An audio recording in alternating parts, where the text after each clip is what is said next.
Hello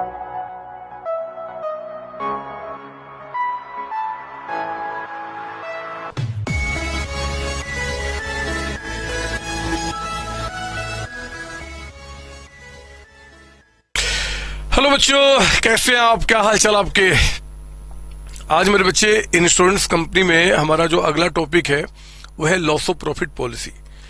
इस loss of profit policy में बहुत सारी बातें होने वाली है, बहुत प्यारी प्यारी बातें होने वाली है। और इस चैप्टर का जितना भी कॉन्सेप्ट है वो आज खत्म हो जाएगा। आज और अगली क्लास में खूब सारे प्रैक्टिस करेंगे और फिर चैप्टर को हम एंड करेंगे, ठीक है ना? तो आइए शुरू करते हैं आपका loss of profit policy. Sir, ये लॉस ऑफ प्रॉफिट पॉलिसी क्या होता है, जरा ठीक से बताओ। मैं सोचता हूं कि इसमें कुछ भी बोलने के पहले ना मैं एक एग्जाम्पल से इस पॉलिसी का मीनिंग आपको समझाऊं, एक एग्जाम्पल से। वो एग्जाम्पल क्या है मैं यहां लिखता हूं, आप रुक जाइए। जब मैं बोलूंगा तब आपको लिखना है मेरे बच्चे। अभी सुनिए मेरी बात ध्यान से, वीडियो को पॉज करके आप बाद में लिख लेना, पहले सुनिए। देखो, ये हमारा करंट ईयर है, ये हमारा करंट ईयर है जो मान लो शुरू होता है 1 जनवरी 2023 से लेकर आपका 31 दिसंबर 2023। ये कोई भी पीरियड हो सकता है, अप्रैल से मार्च, कुछ भी क्वेश्चन बताएगा, आपको चिंता नहीं करना। मान लो हमने क्या किया जी, जो हमारा करंट ईयर है ना, करंट ईयर, उस करंट ईयर को हमने क्या पीरियड लिया आपका 1 अप्रैल से लेकर 31 जनवरी से दिसंबर तक आपका। इस साल में क्या हुआ मेरे बच्चे कि हमारे बिजनेस में इस दिन पे मान लो आपका 1 सितंबर, मान लो 1 सितंबर 2023, इस डेट पे क्या हुआ कि हमारे बिजनेस में आग लग गई। ये जो आपका डेट बता रहा है 1 सितंबर 2023, मान लो हमारे प्रेमाइसेज में, हमारे गोडाउन में कहीं पर भी आग लग गई। और आग लगने से उसका जो इम्पैक्ट रहा ना हमारे बिजनेस पे, इम्पैक्ट वो इतने समय रहा सितंबर से लेकर दिसंबर तक, सितंबर, अक्टूबर, नवंबर, दिसंबर। यानी कि ये 4 महीने जो गुजरे हैं ना बच्चे, इन 4 महीने में हम ठीक से काम नहीं कर पाए, हम ठीक से काम नहीं कर पाए, क्योंकि नॉर्मल सिचुएशन मेंटेन करने में, उसको फिर से रीएस्टेब्लिश करने में हमें समय लग गया। और 4 मंथ्स तक क्या हुआ कि हमारे बिजनेस में रहा आपका एबनॉर्मल पीरियड। एबनॉर्मल पीरियड यानी कि आपका ये पीरियड जो रहा वो हम स्मूथली काम नहीं कर पाए। तो पता है इंश्योरेंस कंपनी क्या बोलती है? इंश्योरेंस कंपनी कहती है कि अगर आपने हमसे लॉस ऑफ प्रॉफिट पॉलिसी लिया है तो आपको चिंता नहीं करना। इस पीरियड में जितने भी प्रॉफिट का आपको लॉस हुआ, प्रॉफिट का लॉस, हाँ मेरे बच्चे, अगर हम मान लो कि इसमें स्मूथली काम करते तो मान लो हम 5 लाख रुपए कमाते। अगर हम स्मूथली काम नहीं कर पाए तो हम मान लो 5 लाख रुपए नहीं कमा पाए। जो भी अमाउंट होगा वो 5 लाख या 6 लाख, कुछ भी, हम देखेंगे कैसे निकाला जाता है। यहां तो इंश्योरेंस कंपनी कहती है कि भैया इस पीरियड में जितने भी प्रॉफिट का आपको लॉस होगा वो लॉस की हम भरपाई कर देंगे, अगर आपने लॉस ऑफ प्रॉफिट पॉलिसी लिया है तो। हम इसको बोलते हैं कंसिक्वेंशियल पॉलिसी। आपका कंसिक्वेंशियल का मतलब होता है कि जो कंसिक्वेंट हुआ ना, जो इसका इफेक्ट रहा, मतलब कि आग लगने के बाद जो इसका इफेक्ट रहा और इससे जो हमें आपका एक लॉस हुआ, हम उस लॉस को भरपाई करने को तैयार है।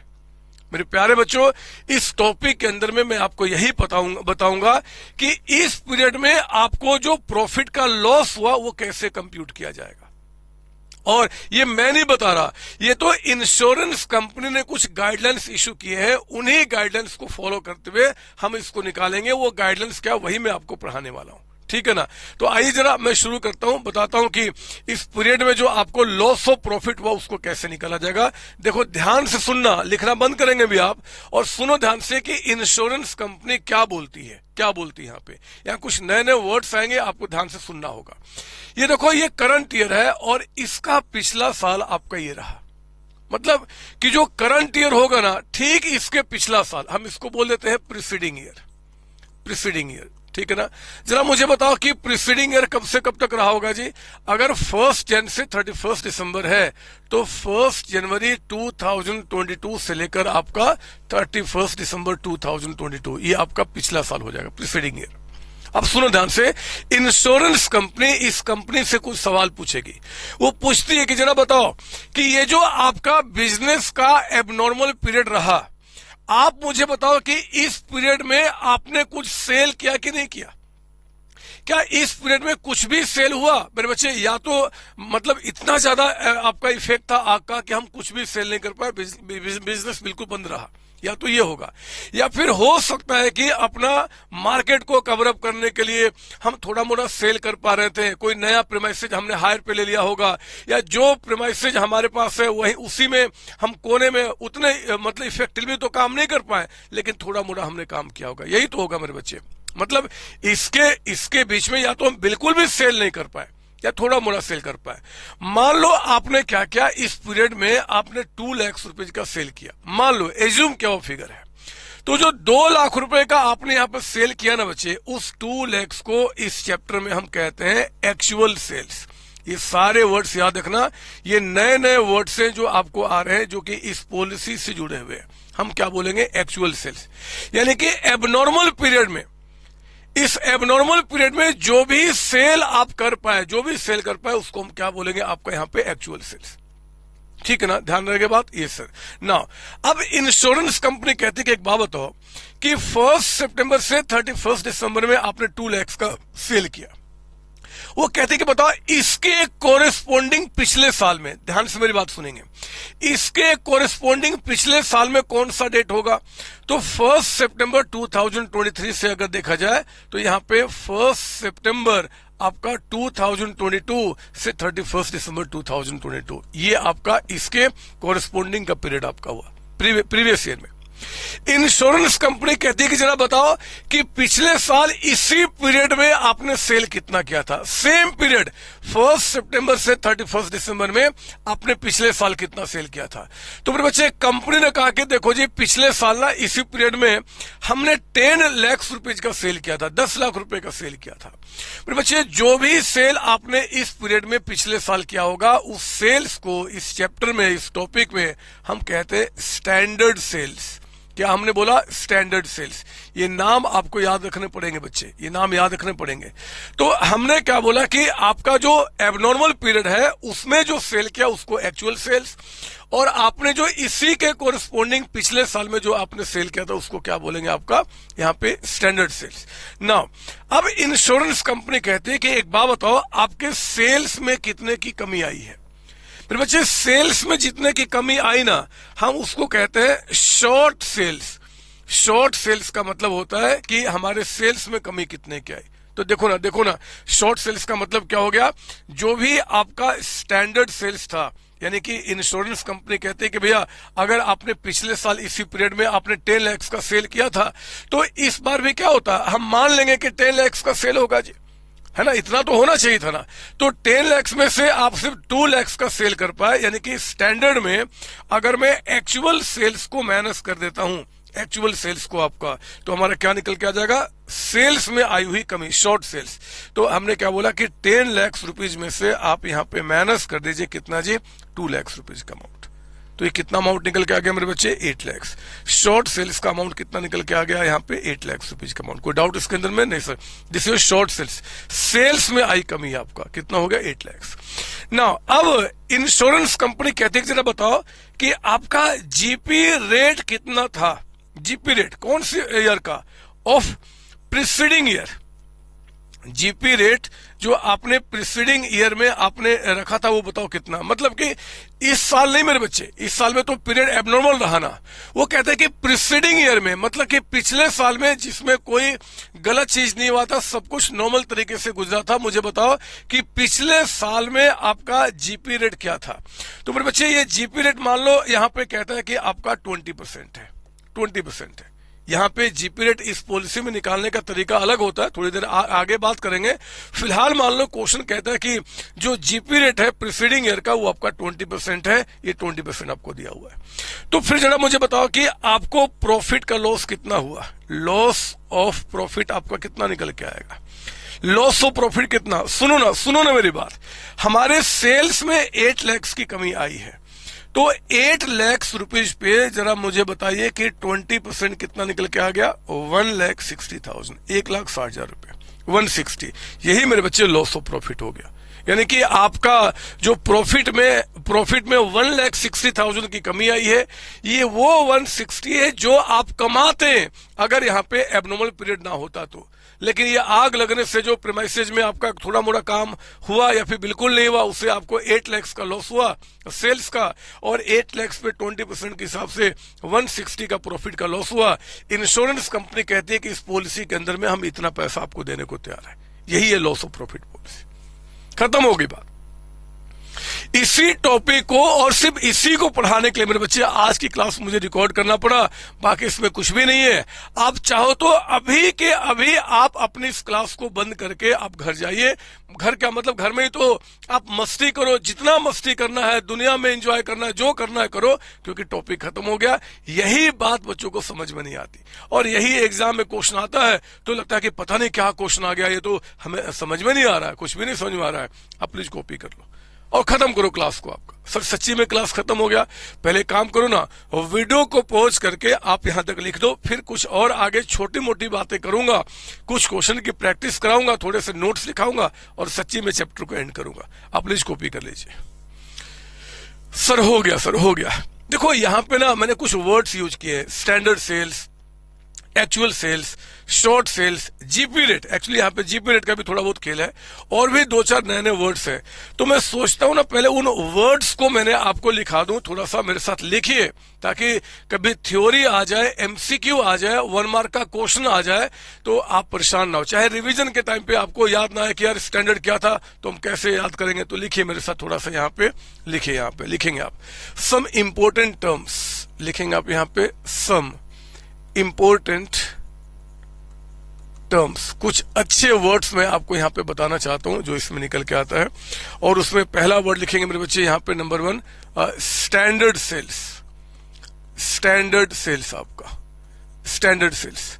हमने क्या बताया था आपको स्टैंडर्ड सेल्स? ये देखो जरा यहां पे स्टैंडर्ड का मतलब कि जिस साल में आग लगी है, जिस साल में आग लगी है इसके कोरिस्पोंडिंग पिछले साल में सेम पीरियड, 1 सितंबर तो 1 सितंबर, 31 दिसंबर तो 30, मतलब सेम पीरियड में पिछले साल में जो आपका आता उसको हम क्या बोलते हैं आपको यहाँ पे स्टैंडर्ड सेल्स। लिखिए थोड़ा सा यहाँ पे लिखेंगे आपका इट रेफर्स टू, साथ साथ लिखेंगे it refers to. It refers to कहता है कि the sales affected, the sales affected, साथ साथ लिखिए, आगे पीछे अब नहीं होना चाहिए बच्चे। It refers to sales affected in the preceding period, in the preceding period, in the preceding period corresponding to the indemnity period, corresponding to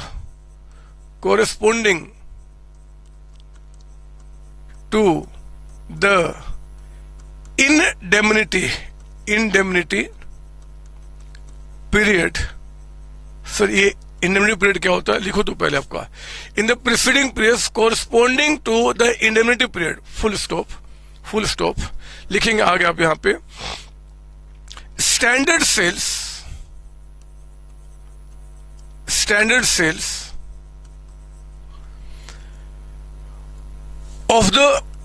of the preceding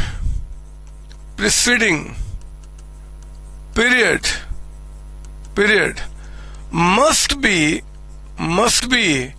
adjusted in the light of future prospects। Sir इसका मतलब क्या है, लिखो तो पहले आप। सारी बातें एक ही बार थोड़ी समझा दूंगा, और सारी बातें एक बार समझाने की कोशिश किया तो फिर आपका दिमाग फट जाएगा मेरे बच्चे। आपको होले होले प्यारे प्यारे तरीके से बताना चाहता हूं। पहले स्टैंडर्ड सेल्स का मतलब क्या होता है, it refers to sales affected in the preceding period, in the preceding यानी कि पिछले साल में, corresponding to the, in the preceding period जगह पे ईयर कर दो आप, इन द प्रीसीडिंग ईयर कर दो, यहां पे ज्यादा अच्छा रहेगा। इन the preceding year corresponding to the indemnity period, इसको आप कर लो अंडरलाइन। इंडेमनिटी पीरियड का मतलब होता है मेरे बच्चे जिस पीरियड में हुए लॉस की भरपाई करने की बात की जा रही है। आपने लॉ में पढ़ा होगा इंडेमनिटी पीरियड का मतलब क्या होता है कि जिस पीरियड में हुए लॉस की भरपाई करने की बात की जा रही है। ये आपका जो एबनॉर्मल पीरियड है ना, तो इसमें एक्चुअली हम इसको क्या बोलते हैं, इंडेमनिटी पीरियड। इंडेमनिटी पीरियड का मतलब क्या, जिस पीरियड में हुए लॉस की भरपाई करने की बात की जा रही है उसके कोरस्पोंडिंग जो पीरियड आपका होगा प्रीसीडिंग यानी कि पिछले साल में, हम उसको क्या बोलेंगे, स्टैंडर्ड सेल्स आपका। ठीक है ना, तो ये हमारा क्या निकल के आपका यहाँ पे स्टैंडर्ड सेल्स। ना दूसरा वर्ड हमने क्या यूज किया था आपका, एक्चुअल सेल्स। लिखिए थोड़ा सा यहाँ पे एक्चुअल सेल्स के बारे में लिखेंगे आप, नंबर 2 एक्चुअल सेल्स, नंबर 2 लिखेंगे आप एक्चुअल सेल्स। एक्चुअल सेल्स का मतलब होता है, एक्चुअल सेल्स का मतलब होता है, लिखेंगे यहाँ पे कि टर्नओवर, टर्नओवर, टर्नओवर का मतलब क्या, sales, turnover during the indemnity period, indemnity period आपका है ना, जो आपका इंडेमनिटी पीरियड है, मतलब कि ये पीरियड, मैंने कहा ना, ये जो आपका पीरियड है, एबनॉर्मल पीरियड जितने समय रहा उसको हम क्या बोलते हैं, इंडेमनिटी पीरियड। इंडेमनिटी पीरियड का मतलब कि जितने पीरियड में हुए लॉस की भरपाई करने की इंश्योरेंस कंपनी ने आपको गारंटी दी है। तो मेरे बच्चे इस पीरियड को हम क्या बोलेंगे, इंडेमनिटी पीरियड आपका है ना, ये आपका निकल के आया। और इसमें हुए सेल्स को क्या बोलेंगे, एक्चुअल सेल्स। और इसके कोरस्पोंडिंग जो पिछले साल में सेल हुआ उसको क्या बोलेंगे हम, स्टैंडर्ड सेल्स आपका। ये सारे वर्ड आपको ध्यान रखने होंगे, कहीं 1 मार्क के क्वेश्चन में आ गया तो आप परेशान मत हो जाना। तो हमने ये भी बता दिया आपका। थर्ड लिखेंगे आप यहाँ पे जी, शॉर्ट सेल्स। शॉर्ट सेल्स का मतलब क्या होता है, आप ये जानते हो ना, शॉर्ट सेल्स का मतलब क्या, स्टैंडर्ड सेल्स। सर ये क्या था, वो जो आपने लिखा था वो लाइट इन फ्यूचर, वो बाद में, पर लिखो तो यहाँ पे शॉर्ट सेल्स का मतलब होता है स्टैंडर्ड सेल्स माइनस आपका एक्चुअल सेल्स। जो आपके स्टैंडर्ड सेल्स हैं उसमें से एक्चुअल सेल्स को माइनस कर दो तो क्या निकल के आ जाएगा, शॉर्ट सेल्स आपका, जो हमने आपको दिखाया था यहाँ पे, ये देखिए आप, है ना, आपका स्टैंडर्ड माइनस एक्चुअल आपका शॉर्ट सेल्स होता है ना। एक काम करो ना, एक वर्ड जो आपके पास आया ना, इंडेमनिटी पीरियड, थोड़ा सा इसके बारे में लिख लीजिए आप यहाँ पे। 4th में लिखेंगे आप इंडेमनिटी, इंडेमनिटी पीरियड का मतलब क्या होता है, इंडेमनिटी पीरियड का मतलब क्या होता है, लिखेंगे आप यहाँ पे। It is any period, it is any period, कहता है कि it is any period not exceeding 12 months, it is any period not exceeding 12 months, कहता है कि from the date of damage, from the date of damage, from the date of damage, कहता है कि आपका from the date of damage which results during which, कहता है कि during which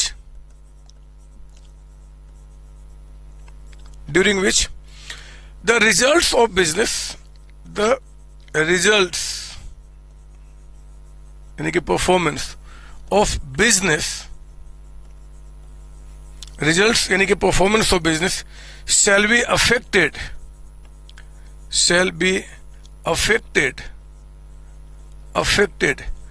due to fire। अब ध्यान से मेरी बात सुनेंगे आप। यहाँ पे मैंने इंडेमनिटी पीरियड के बारे में आपको क्या बताया, यहाँ पे बच्चों एक छोटा सा कंफ्यूजन होता है, वो कंफ्यूजन मैं खत्म करना चाहता हूं, मेरी बात ध्यान सुनेंगे। इंडेमनिटी पीरियड का मतलब कि it is any period not exceeding 12 months, मतलब जी ये वो पीरियड है जो 12 महीने को एक्सीड नहीं करता, मतलब कि ये 4 महीने का हो सकता है, 4 मंथ्स का, 6 मंथ्स का, 7 मंथ्स का, 8 मंथ्स का, डिपेंड करता है कि आप कितने महीने के अंदर हुए लॉस की भरपाई करने की बात कर रहे हैं। याद रहेगी बात आपका, इसको हम बोलते हैं इंडेमनिटी पीरियड। पता है क्या होता है मेरे बच्चे, अगर ये हमारा करंट ईयर है, सुनिए मेरी बात ध्यान से, ध्यान सुनेंगे, ये हमारा करंट ईयर है और ये मान लो 1 अप्रैल आपका 2022 से लेकर आपका 31 मार्च 2023 है, ये करंट ईयर है। इस करंट ईयर में आप इंश्योरेंस कंपनी के पास जा रहे हो और इंश्योरेंस कंपनी के पास जाके बोल लो कि भैया हमें आपसे एक पॉलिसी लेना है, लॉस ऑफ प्रॉफिट पॉलिसी लेना है। तो मेरे बच्चे जब आप इंश्योरेंस कंपनी के पास जाएंगे and loss of profit policy का डिमांड करेंगे तो पॉलिसी का प्रीमियम, आपको पता ना जब भी हम पॉलिसी लेते तो हमें प्रीमियम पे करना पड़ता है, वो प्रीमियम कितना चार्ज किया जाएगा वो प्रीमियम इंश्योरेंस कंपनी आपसे कितना चार्ज करेगी, ये दो फैक्टर पे डिपेंड करता है। एक फैक्टर आपका डिपेंड करता है कि फेस वैल्यू ऑफ पॉलिसी, मतलब कि आप कितने लॉस को टू द मैक्सिमम कितने लॉस को रिकवर करने की बात कर रहे हो, उसको हम क्या बोलते हैं, फेस वैल्यू पॉलिसी। मान लो आप कहते हो कि भैया 10 लाख रुपीज तक का जो हमें प्रॉफिट में लॉस होगा ना, आप उसकी भरपाई कर देना, टू द मैक्सिमम आपका टू द मैक्सिमम होता है, क्योंकि जितना एक्चुअल लॉस हुआ या face value whichever is lower, यही होता है ना बच्चे, यहाँ भी वही चीज है। तो यहाँ पे जब आप पॉलिसी लेने जाओगे यहाँ पे, तो इंश्योरेंस कंपनी आपसे कितना प्रीमियम चार्ज करेगी, ये दो फैक्टर पे डिपेंड करता है। एक तो पॉलिसी का फेस वैल्यू आपका कितना है, जितना ज्यादा ये फेस वैल्यू होगा उतना ज्यादा रिस्क इंश्योरेंस कंपनी को होगा, उतना ज्यादा प्रीमियम आपसे चार्ज करेंगे। जितना अमाउंट ये छोटा होता है मेरे बच्चे, उतना प्रीमियम कम होता है, पहली बात। दूसरी बात मेरे बच्चे, वो पूछते हैं कि बताओ आप इंडेमनिटी पीरियड कितना रखना चाहते हो, इंडेमनिटी पीरियड आप कितना रखना चाहते हो, मतलब टू द मैक्सिमम कितने महीने के लॉस की भरपाई करने की बात कर रहे हो। बहुत ध्यान से मेरे शब्दों को सुनेंगे आप, दिमाग बिल्कुल शांत और सुनते रहेंगे, कहीं इफ और दिमाग में भी ना है। इंश्योरेंस कंपनी कहते हैं कि बताओ आप कितने इंडेमनिटी पीरियड कितना चाहते हो, मतलब मान लो आपके बिजनेस में आग लगी, मान लो यहां पे आग लगी, तो आग लगने के, मान लो ये आपका आग लगा जी 1 फरवरी को, मान लो आग लगा, तो 1 फरवरी से कितने महीने तक के हुए भरपाई की रिकवरी की बात कर रहे हो आप, ये आपको बताना पड़ेगा। आपको लगता है कि यार मान लो मेरे बिजनेस में कुछ भी ऐसा एबनॉर्मल होता है आग लगने से, तो मैं क्या करूंगा कि 6 महीने में मैं इसको नॉर्मल में लेकर आ जाऊंगा, नॉर्मल सिचुएशन में। तो उस केस में क्या होगा कि आप कहोगे कि भैया मेरा इंडेमनिटी पीरियड जो है ना वो 6 मंथ फिक्स कर दो, 6 महीना। तो मेरे बच्चे उस केस में आग लगने से अगले 6 महीने में जो आपका लॉस होगा ना, इंश्योरेंस कंपनी उसकी भरपाई करने को तैयार हो जाती है। अगर आप कहते हो कि नहीं जी मैं ये 6 मंथ्स नहीं, मैं तो 8 मंथ्स लेना चाहता हूं, 8 महीने लेना चाहता हूं, तो उस केस में इंश्योरेंस कंपनी आज से 8 महीने में टू द मैक्सिमम जो लॉस होगा उतनी भरपाई करने को तैयार हो जाती है। अब ये जो पीरियड आप ले रहे हो, कोई 6 मंथ्स का लेता है, कोई 8 का, कोई 3 का, कोई 2 का, कोई 10 का, कोई 12 मंथ्स का भी लेता है आपका, 12 महीने का भी। तो उस केस में ये जितना लंबा पीरियड लोगे ना, इंश्योरेंस कंपनी को अनसर्टेनिटी में उतना ज्यादा क्लेम पे करना पड़ सकता है, इसलिए प्रीमियम का अमाउंट उतना हाई होते चला जाता है। इसलिए हमेशा याद रखना, जब भी लॉस ऑफ प्रॉफिट पॉलिसी आप लेंगे, कंसिक्वेंशियल पॉलिसी इसका जो दूसरा नाम होता है, अगर हम लेते हैं तो इंश्योरेंस कंपनी दो बातें पूछेगी, पॉलिसी कितने रुपए का लेना चाहते हो और कितना रखना चाहते हो इंडेमनिटी पीरियड। मेरे बच्चे जितने महीने का आप लोगे ना, टू द मैक्सिमम उतने महीने के हुए लॉस की भरपाई करेंगे सिर्फ इंश्योरेंस कंपनी, उससे ज्यादा नहीं, इसलिए सोच समझ के लेना होता है। अब एक सवाल कि सर मान लो हमने 8 मंथ्स का यहां पे सपोज की बोल दिया इंडेमनिटी पीरियड, लेकिन हमारे बिजनेस में जो इस लॉस से इंपैक्ट रहा वो सिर्फ 5 मंथ्स का रहा, फिर क्या होगा, तो 5 महीने का पेमेंट करेंगे। अरे ये तो मैक्सिमम अमाउंट होता है ना बच्चे, ये मैक्सिमम अमाउंट होगा, ये मैक्सिमम पीरियड होगा। अगर आपके बिजनेस में नॉर्मल सिचुएशन आपने अगले 2 महीने में, 3 महीने में, 4 महीने में कर लिया, तो उतने समय का ही रहेगा। तो एक सवाल आप बोलोगे सर ये इंडेमनिटी पीरियड यानी कि पीरियड टू द मैक्सिमम कितने महीने का हो सकता है। मेरे बच्चे ध्यान से मेरे शब्द को सुनना, मैं कहीं पे कोई डिस्प्यूट नहीं चाहता। अगर कोई पूछना कि indemnity period to the maximum कितने महीने का होता है, तो देखो जनरली ये 12 मंथ्स का होता है, जनरली मेरे बच्चे 12 मंथ्स का होता है, मतलब कि मैक्सिमम पॉलिसीज जो है ना वो आपका 12 months to the maximum indemnity period allow करते हैं।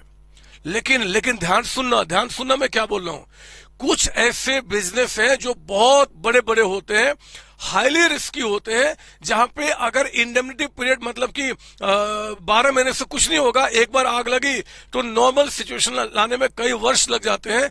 तो कहीं कहीं पे ये 6 साल भी किया गया है, कहीं पर रेयरेस्ट केस में। मैं थ्योरी वाले पार्ट में उसके बारे में आपको समझाऊंगा, लेकिन फिलहाल indemnity period to the maximum कितना हो सकता है जी, 12 महीने हो सकता है, ठीक है ना। तो ये बात आप ध्यान रखेंगे। तो ये 2 के ऊपर में, यानी कि जितने समय आप बोल देंगे उतने समय की भरपाई करेंगे। क्लियर इसके अंदर में ये सर, तो ठीक है, ये मैंने आपको बता दिया। चलिए, तो हमारे पास क्या हुआ जी, स्टैंडर्ड सेल्स का मतलब समझ में आ गया, एक्चुअल सेल्स का, शॉर्ट सेल्स का, इंडेमनिटी पीरियड का। और भी कोई वर्ड हमने वहां पे यूज किया था क्या, हमने कोई और वर्ड यूज किया था क्या? सर आपने यहाँ पे एक जीपी के बारे में आपने यूज किया था। जीपी के बारे में हम ना यहाँ पे स्टेप बाय स्टेप में सीख लेंगे। मैं एक दो वर्ड और आपको पहले लिखा दूं क्या, एक दो वर्ड आपका दिखा लेता हूं, उसके बाद आपका जो नए अभी वर्ड आने वाले हैं। हमने कितने वर्ड लिखाए थे, वो 4 ना, 5वां लिखे आप यहाँ पे, फिफ्थ लेंगे आप, 5वां वर्ड लिखेंगे आप यहाँ पे। एक वर्ड आएगा अभी आपके पास, annual turnover. Sir annual turnover का मतलब क्या होता है, लिखिए इसका मतलब लिखेंगे एनुअल टर्नओवर के बारे में। It is the turnover, it is the turnover, साथ साथ लिखिए, अभी आगे इसका यूज आएगा। It is the turnover during the 12 months, during the 12 months just preceding date of fire. बहुत ध्यान से, डेट ऑफ फायर। आप एक काम कीजिए, just preceding date of fire को कर लो आप अंडरलाइन।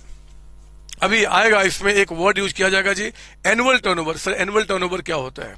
तो मेरे बच्चे जब भी एनुअल टर्नओवर अभी आपका फॉर्मूला में यूज होगा ना, तो एनुअल टर्नओवर का मतलब होता है, जरा बताओ, यहां देखो आग कब लगी, 1 सितंबर को, यहां आग लगी है ना बच्चे, इस दिन पे आग लगी है। तो आग लगने के पहले का आपका 12 मंथ्स, इसके पहले का 12 मंथ्स, तो इसके पहले का 12 मंथ्स क्या हो गया, ये आपका हो गया 8 मंथ्स, और फिर आपका पिछले साल में 4 महीने, तो 4 ये और 8 ये 12 महीने हो जाएंगे। आग लगने के पहले का जो 12 मंथ्स होगा ना, हम उसको क्या बोलेंगे, एनुअल टर्नओवर। क्या बोलेंगे बच्चे, एनुअल टर्नओवर। याद रहेगी बात, ये वर्ड है जो इसके फॉर्मूला में अभी यूज होने वाला है, वो मैंने पहले लिखा दिया, उसका क्या यूज होगा मैं अभी आगे समझाऊंगा। पहले आपको एनुअल टर्नओवर का मतलब पता होना चाहिए। एक बार दोबारा, जिस दिन आग लगी है उसके पहले का 12 मंथ्स काउंट कर लो, चाहे किसी भी साल में है। तो ये तो आपका 8 मंथ्स हो गया ना, जनवरी, फरवरी, मार्च, अप्रैल, मई, जून, जुलाई, अगस्त, सितंबर तो वहां चला गया है ना। तो 8 मंथ्स आपका यहां पे हो गया, तो 4 मंथ्स आपका, ये 8 + 4 12 मंथ्स आपका हो जाएगा। इसको हम क्या बोलेंगे, एनुअल टर्नओवर। और एक वर्ड और भी अभी आपका आएगा, मैं उसको भी लिखा देता हूं, फिर आपका लिखेंगे 6 पॉइंट में आपका सेल्स। अगर कोई बोले कि बताओ सेल्स ड्यूरिंग आपका प्रीसीडिंग, अगर कहता है कि प्रीसीडिंग ईयर कह दे, या फिर कह दे प्रीवियस ईयर, कि जरा बताओ कि पिछले साल में, प्रीवियस ईयर में आपका सेल कितना हुआ है ना। सेल्स ड्यूरिंग प्रीसीडिंग ईयर बोलते हैं आपका। तो मेरे बच्चे इसका मतलब होता है sales during 12 months just preceding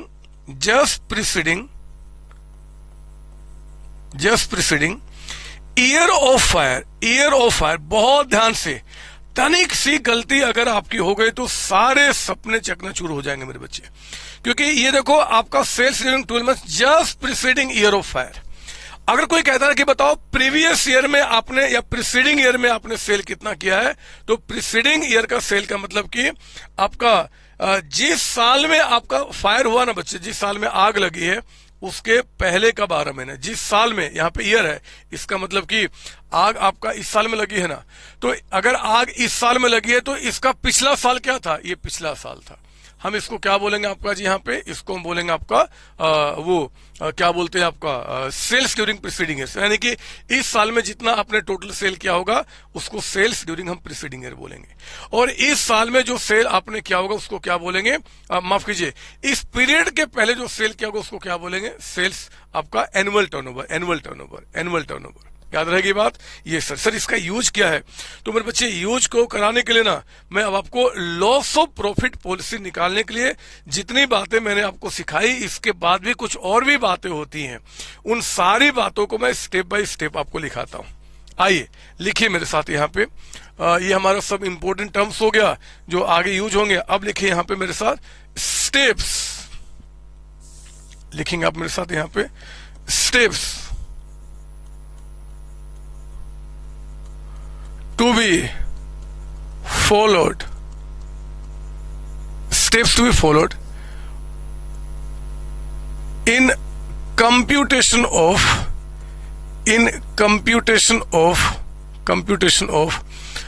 loss of profit, loss of profit, है ना। लॉस ऑफ प्रॉफिट को पता करने में हमें ये स्टेप्स पता करना होगा। क्या जी, लिखेंगे मेरे साथ। Step number one, step number one, पहला स्टेप बोलते हैं कि calculate short sales. Short sales, हमें क्या करना है कि पहले शॉर्ट सेल्स निकालना है, जैसे मैंने आपको सिखाया था। पर बच्चे, शॉर्ट सेल्स निकालने के लिए हर एक स्टेप को समझाने के लिए मैंने अपने बुक में कुछ क्वेश्चंस आपके लिए क्रिएट किए हैं।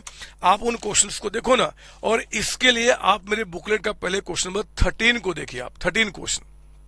आइए, जो पहला स्टेप हमारा है कैलकुलेट आपका शॉर्ट सेल्स, इसको समझाने के लिए आप मेरे साथ सॉल्यूशन करेंगे मेरे बुकलेट का क्वेश्चन नंबर 13 का। देखो जरा ये क्वेश्चन क्या बता रहा है। 13 पढ़ेंगे आप, 13 पढ़िए मेरे साथ।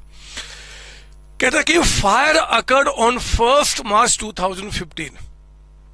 मेरे बच्चे, कहता है कि 1 मार्च 2015 को आग लगी है, एंड नॉर्मलेसी, मतलब कि नॉर्मल जो सिचुएशन आपका हुआ, वाज अचीव्ड ऑन 1 मई 2015।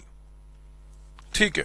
फिर कहता है कि सेल्स फ्रॉम 1 मार्च 2015 से आपका 1 मई 2015 में 20,000 है, और कहता है कि सेल्स फ्रॉम 1 मार्च टू 1 मई 2014 यानी कि पिछले साल में वो 1 लाख बता रहा है। फिर कहता है कि company has shown an increase of 10% during 2015 over the sale of 2014। बोलता कि बताओ शॉर्ट सेल्स कितना होगा। मेरे बच्चे, मैं आपको समझाऊं ये क्या बोलना चाहता है। ये देखो आपका 2 साल, मैं डायग्राम से समझाऊंगा, आपको अच्छा लगेगा, है ना। आग कब लगी थी? 1 मार्च 2015 को।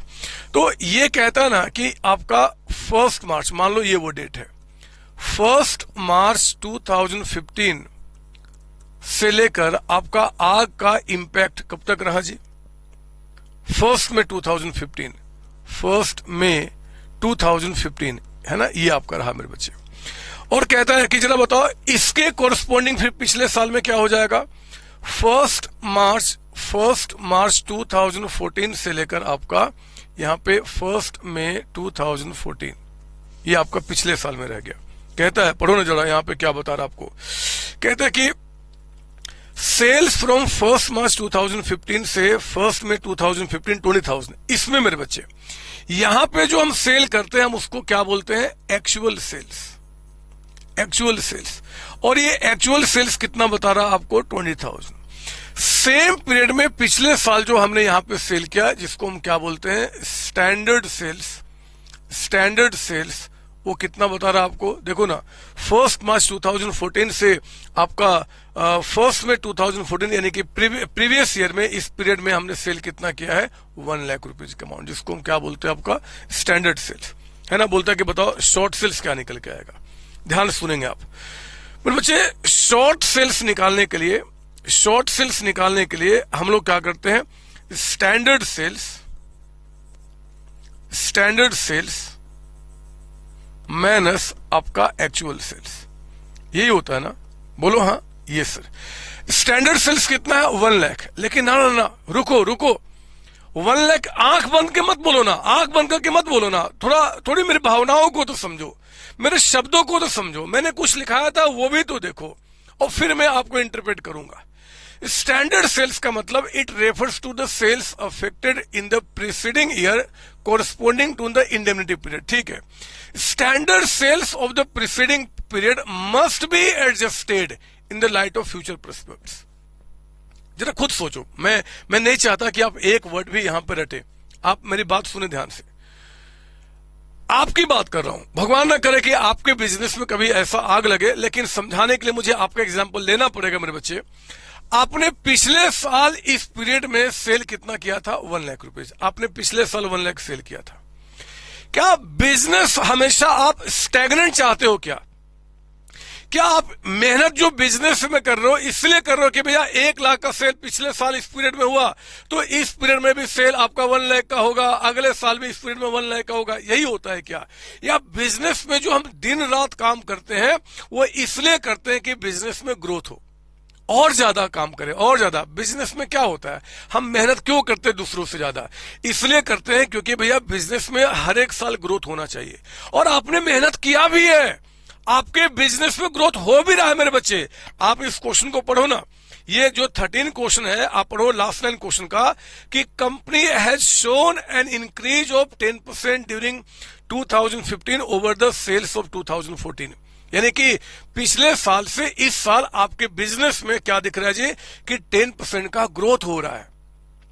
यानी कि हम हर एक साल 10% से ग्रो कर रहे हैं। तो मुझे यह बताइए कि अगर आपका बिजनेस हर एक साल 10% से बढ़ रहा है, तो पिछले साल इस पीरियड में आपका 1 लाख का सेल हुआ था, तो क्या इस पीरियड में इस साल 1 लाख का ही सेल होता मेरे बच्चे?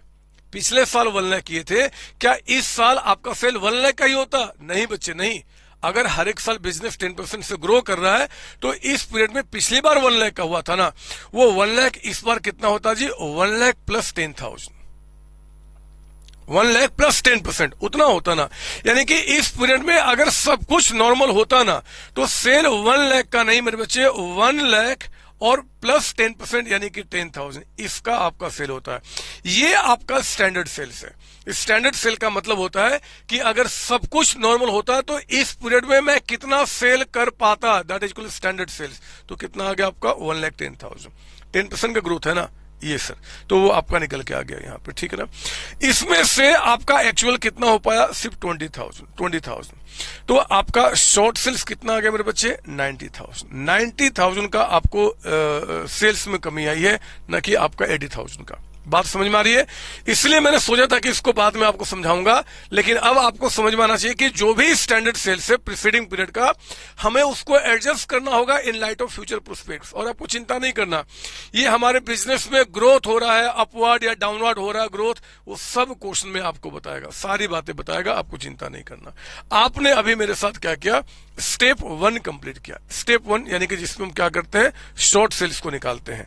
Now come to step 2। आपका लिखेंगे आप यहाँ पे, आप इसके काम करो ना, या फिर मैं इसको मिटा देता हूं ना, आपने इसको लिख लिया होगा। 13 को मिटा के मैं यही स्टेप्स दिखा देता हूं, आप इसके बाद लिखेंगे स्टेप 2, मैं यही दिखा देता हूं। इसकी कॉपी कर लिया होगा, मैं मिटा देता हूं, है ना। 13 क्वेश्चन हमने किया है शॉर्ट सेल्स के बारे में समझने के लिए प्रॉपर तरीके से, कंसिडरिंग ग्रोथ फैक्टर आपका। Now come to step 2। Step 2 में मेरे बच्चे आपको कैलकुलेट करना होगा, कैलकुलेट जीपी रेट। आपको जीपी रेट निकालना होगा। ये जीपी रेट जो निकालना होगा, यहां देखिए आपको, यहां था ना बच्चे जीपी रेट, ये तो जैसे कि यहां तो क्वेश्चन में दिया हुआ था, लेकिन एग्जाम में मैक्सिमम पॉसिबिलिटीज है कि आपको ये रेट निकालना पड़ सकता है ना। तो हमें क्या करना होगा? जीपी रेट निकालना होगा ना। सवाल उठता है कि जीपी रेट कौन सी ईयर का निकालूं? क्या जीपी रेट जो हमें निकालना होगा वो हम कौन से साल का निकालें? क्या हम प्रीवियस ईयर का निकालें या करंट ईयर का निकालें? ये जो करंट ईयर है 1 January 2023 से लेकर 31 December 2023, इस साल का मैं जीपी रेट निकालूं, या फिर 1 January 2022 से लेकर आपका 31 December 2022 इसका मैं निकालूं? तो देखो, इसका भी जवाब आप बड़े आराम से लॉजिकली दे सकते हैं। लॉजिकली मुझे समझाने की भी रिक्वायरमेंट नहीं है मेरे बच्चे। जीपी रेट वो होना चाहिए जो कि नॉर्मल सिचुएशन से निकल के आया हो। इस साल तो आग ही लगी है, और इस साल का जीपी मैं कैसे निकाल पाऊंगा? समझो मेरी बात, जीपी आपका इस साल का कैसे निकाल पाऊंगा? इस साल में एबनॉर्मल सिचुएशन रहा है। तो हमें क्या करना होता है कि जो प्रीसीडिंग, जो जिस साल हमने सारे अच्छी तरीके से काम किया था, स्मूथली काम किया था, हमें उस साल का जीपी रेट लेना होता है ना। पिछले साल इस पीरियड में हमने कितना सेल किया था जी, वही सेल यहाँ पे होता। पिछले साल हमने कितना जीपी कमाया था, वही जीपी हम यहाँ पे कमाते, और इस तरीके से काम चलता है, ठीक है ना। तो हमें यहाँ पे जो आपका निकालना होता है बच्चे जीपी रेट, वो क्या निकालना होता है जी? कैलकुलेट जीपी रेट ऑफ लिखिए यहाँ पे प्रीसीडिंग ईयर, ठीक है ना। तो calculate GP rate of preceding year लिखेंगे आप यहाँ पे। GP rate is equal to GP rate कैसे निकालेंगे? तो एक तो आप लेंगे GP divided by sales of preceding year. अगर इसको ठीक से करूं तो जीपी ऑफ भी किसका जी? प्रीसीडिंग ईयर का। समझो मेरी बात ना, क्योंकि मेरे बच्चे जो पिछला साल था वो आपका नॉर्मल था, ये हमारा करंट ईयर है, पिछला साल है। इस साल तो एबनॉर्मल हुआ ना, तो जो भी हम बेस लेंगे ना, जो भी बेस ले रहे हैं वो हम क्या ले रहे हैं, पिछले साल से ले रहे हैं। आपका पिछले साल जितना सेल हुआ वो इस बार होता है स्टैंडर्ड सेल्स, पिछले साल का जीपी रेट आपका। तो हमेशा क्या होगा, GP of preceding year divide by sales of preceding year multiplied by आपका 100, मल्टीप्लाई बाय 100। अब ना यहाँ पे लिखेंगे आप, इसके नीचे में नोट नंबर 1 लिखेंगे आप, नोट नंबर 1 यहाँ पे लिखेंगे, नोट नंबर 1 कहता है कि कंप्यूटेशन ऑफ जीपी मतलब ग्रॉस प्रॉफिट है ना, ये तो आप जानते ही आप, जीपी मतलब gross profit, computation of gross profit for the purpose of आपका loss of profit policy, for the purpose of loss of profit policy is different from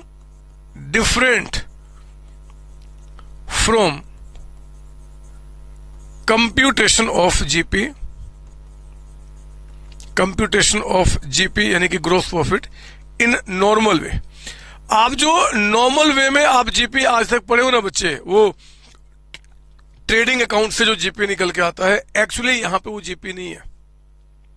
loss of profit policy के लिए जीपी का क्या मतलब होता है, ये आपको दूसरे तरीके से सीखना होगा, मैं आपको सिखाऊंगा। यहां पे लिखेंगे फुल स्टॉप के बाद, इट कैन बी understood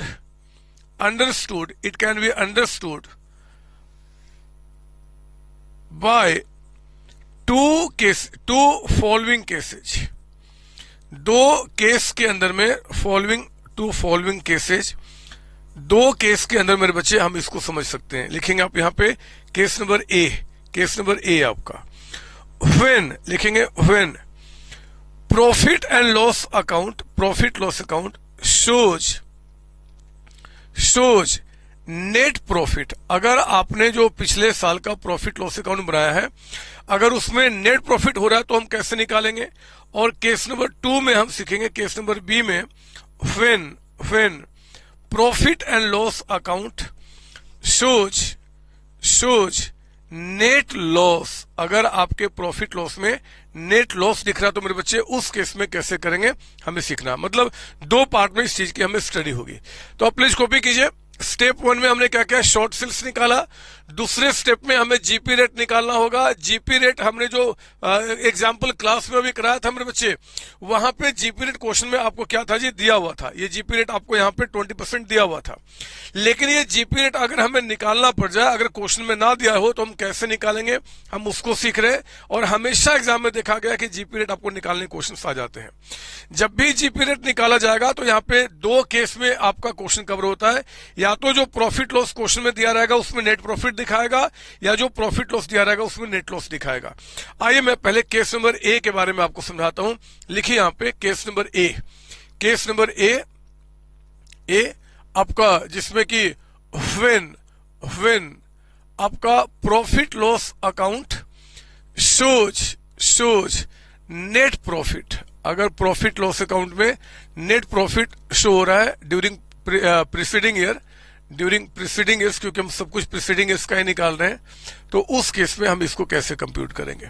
और इसको समझने के लिए मेरे बच्चे मैंने बुक के अंदर में ना आपके लिए रखा है क्वेश्चन नंबर 14। आप जल्दी से आइए, चेक कीजिए मेरे साथ सोल्यूशन ऑफ क्वेश्चन नंबर 14 यहाँ पे क्या बता रहा है। 14 पढ़ेंगे आप, सुनो ना, देखो ना क्या बता रहा है। 14 क्वेश्चन 14 पढ़ेंगे आप।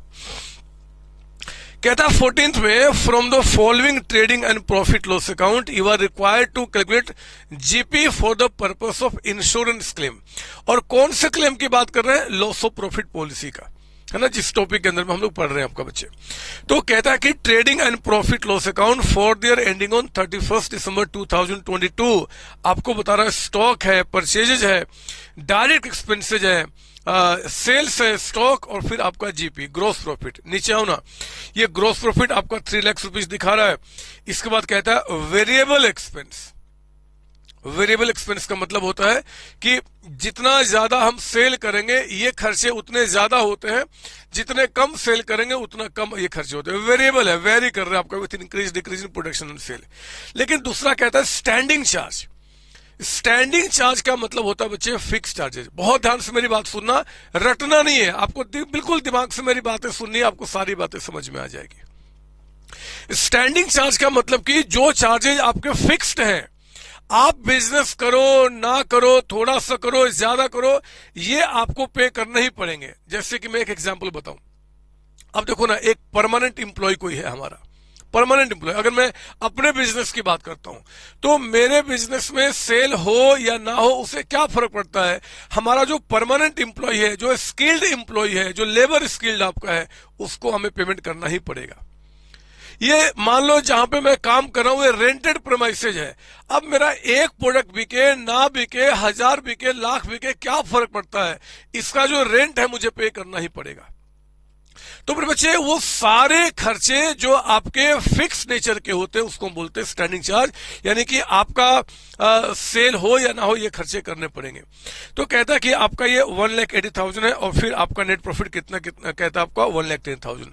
सुनिए ध्यान से, हमें यहाँ पे 14 में बता रहा हूं आपका कंप्यूटेशन ऑफ, लिखिए मेरे साथ यहाँ पे, कंप्यूटेशन ऑफ ग्रॉस प्रॉफिट।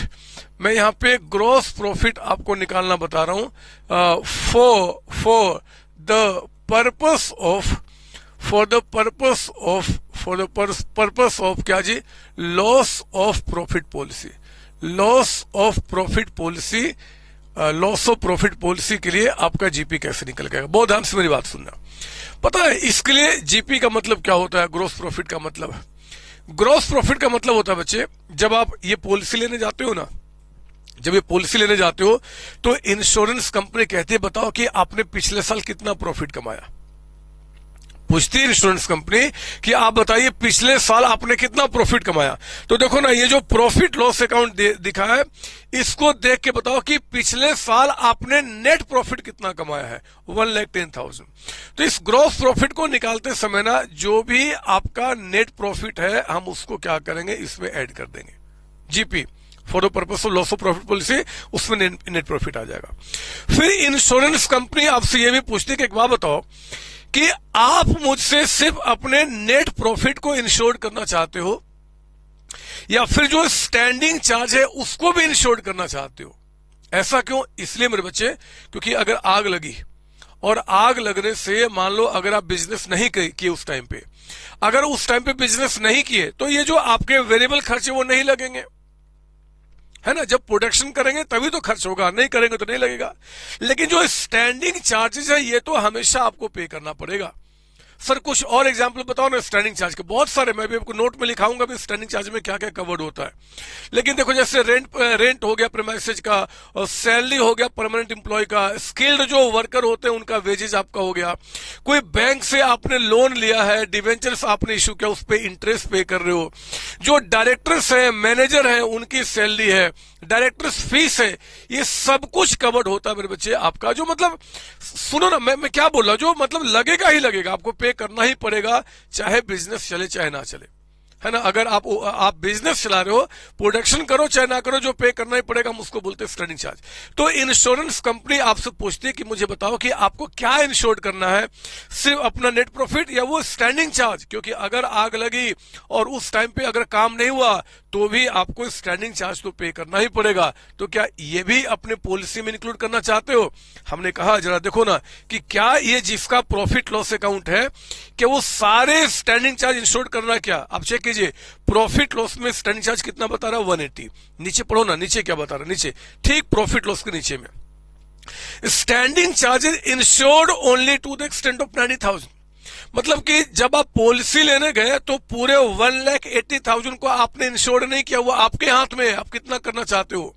उन्होंने जो भी स्टैंडिंग चार्ज के अंदर में नाम उन्होंने मेंशन किया ना बच्चे, उन नाम में जिसको चाहो आप उसको इंश्योर, जितना अमाउंट चाहो उतना इंश्योर करा लो। बट तो यहाँ पे ऐसे तो स्टैंडिंग चार्ज आपका 180 लगा था, लेकिन आपने इंश्योर्ड कितना किया है, सिर्फ 90,000 का अमाउंट, सिर्फ 90,000 रुपए।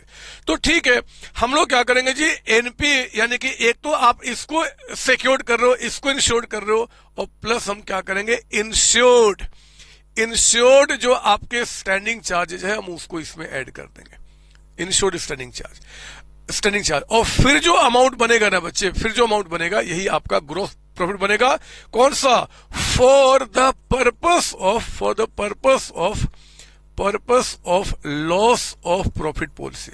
लॉस ऑफ प्रॉफिट पॉलिसी के लिए, लॉस ऑफ प्रॉफिट पॉलिसी के लिए आपका जीपी का मतलब क्या होता है जी, NP plus insured standing charge. याद रहेगी बात आपको, हम बहुत सारे क्वेश्चन कराएंगे, आप चिंता नहीं करो। तो ये अब अगर मेरे बच्चे हमें यहाँ पे जीपी रेट निकालना है ना, जीपी रेट निकालना है, पहले बता दो इस क्वेश्चन में एनपी कितना है, नेट प्रॉफिट 1,10,000, लिखो ना यहाँ पे 110। और बताइए इंश्योर्ड स्टैंडिंग चार्ज कितना है, 90,000। ऐसे तो स्टैंडिंग चार्ज उनके 180 के थे, बट इंश्योर्ड कितने, 90। जितना आप कराओ, जितना कराना चाहते हो उतना ठीक है जी, क्योंकि जितना ज्यादा अमाउंट का कराओगे उतना ज्यादा प्रीमियम पे करना पड़ेगा, जितना कम उतना कम। तो आपने 2 लाख का ही कराया। अब जब जीपी रेट निकालेंगे तो क्या करेंगे, ये 2 लाख रुपीज। और जरा बताओ इस साल का सेल्स कितना बता रहा है, देखो ना आपके ट्रेडिंग अकाउंट के क्रेडिट साइड में सेल्स कितना दिख रहा है, 10 लाख का अमाउंट। तो आपका 10 लाख रुपीज का आपका यहाँ पे सेल्स है, मल्टीप्लाई बाय 100 आपका कितना निकल के आ गया, 20%। ये हमारा जीपी रेट आ गया। याद रखना, बार बार कह रहा हूं कि जो जीपी रेट मेरे बच्चे नॉर्मल तरीके से आप निकालते हैं वो जीपी रेट आप यहां पे अप्लाई नहीं करेंगे। यहां पे लॉस ऑफ प्रॉफिट पॉलिसी के लिए जीपी रेट का अलग मतलब होता है। वो मतलब क्या होता है मैंने आपको दिखा दिया। ये हमने केस ए को सॉल्व किया। अगर प्रॉफिट लॉस अकाउंट में क्या होता है जी, नेट प्रॉफिट दिखता है। तो अब आइए जरा यहाँ पे case number 2, case number B मैं आपको करा दूं। केस नंबर बी में एग्जाम में जब क्वेश्चन आएगा तो या तो नेट प्रॉफिट दिखेगा या फिर when profit loss account shows net loss, है ना। प्रॉफिट ना शो करके अगर लॉस करेगा तो उस केस में जीपी का मतलब क्या होता है। और इसको समझाने के लिए मेरे बच्चे मैं आपको पहले फॉर्मूला लिखूंगा। पहले फॉर्मूला जैसे यहां लिखा था ना उसी तरीके से यहां, पता है यहां पे क्या होता है, इसमें ग्रॉस प्रॉफिट का मतलब होता है, ग्रॉस प्रॉफिट का मतलब होता है, ध्यान से सुनना मेरी बात, नजर यहां, ये देखो आप, यहां पे क्या था जी जीपी का मतलब, यहां पे जीपी का मतलब था net profit plus insured standing charge. मतलब जब आप इंश्योरेंस कंपनी के पास गए, बोले कि भैया मुझे पॉलिसी दो, तो इंश्योरेंस कंपनी ने आपसे पूछा कि पिछले साल कितना कमाए थे, मैं उसको सिक्योर्ड कर दूंगा।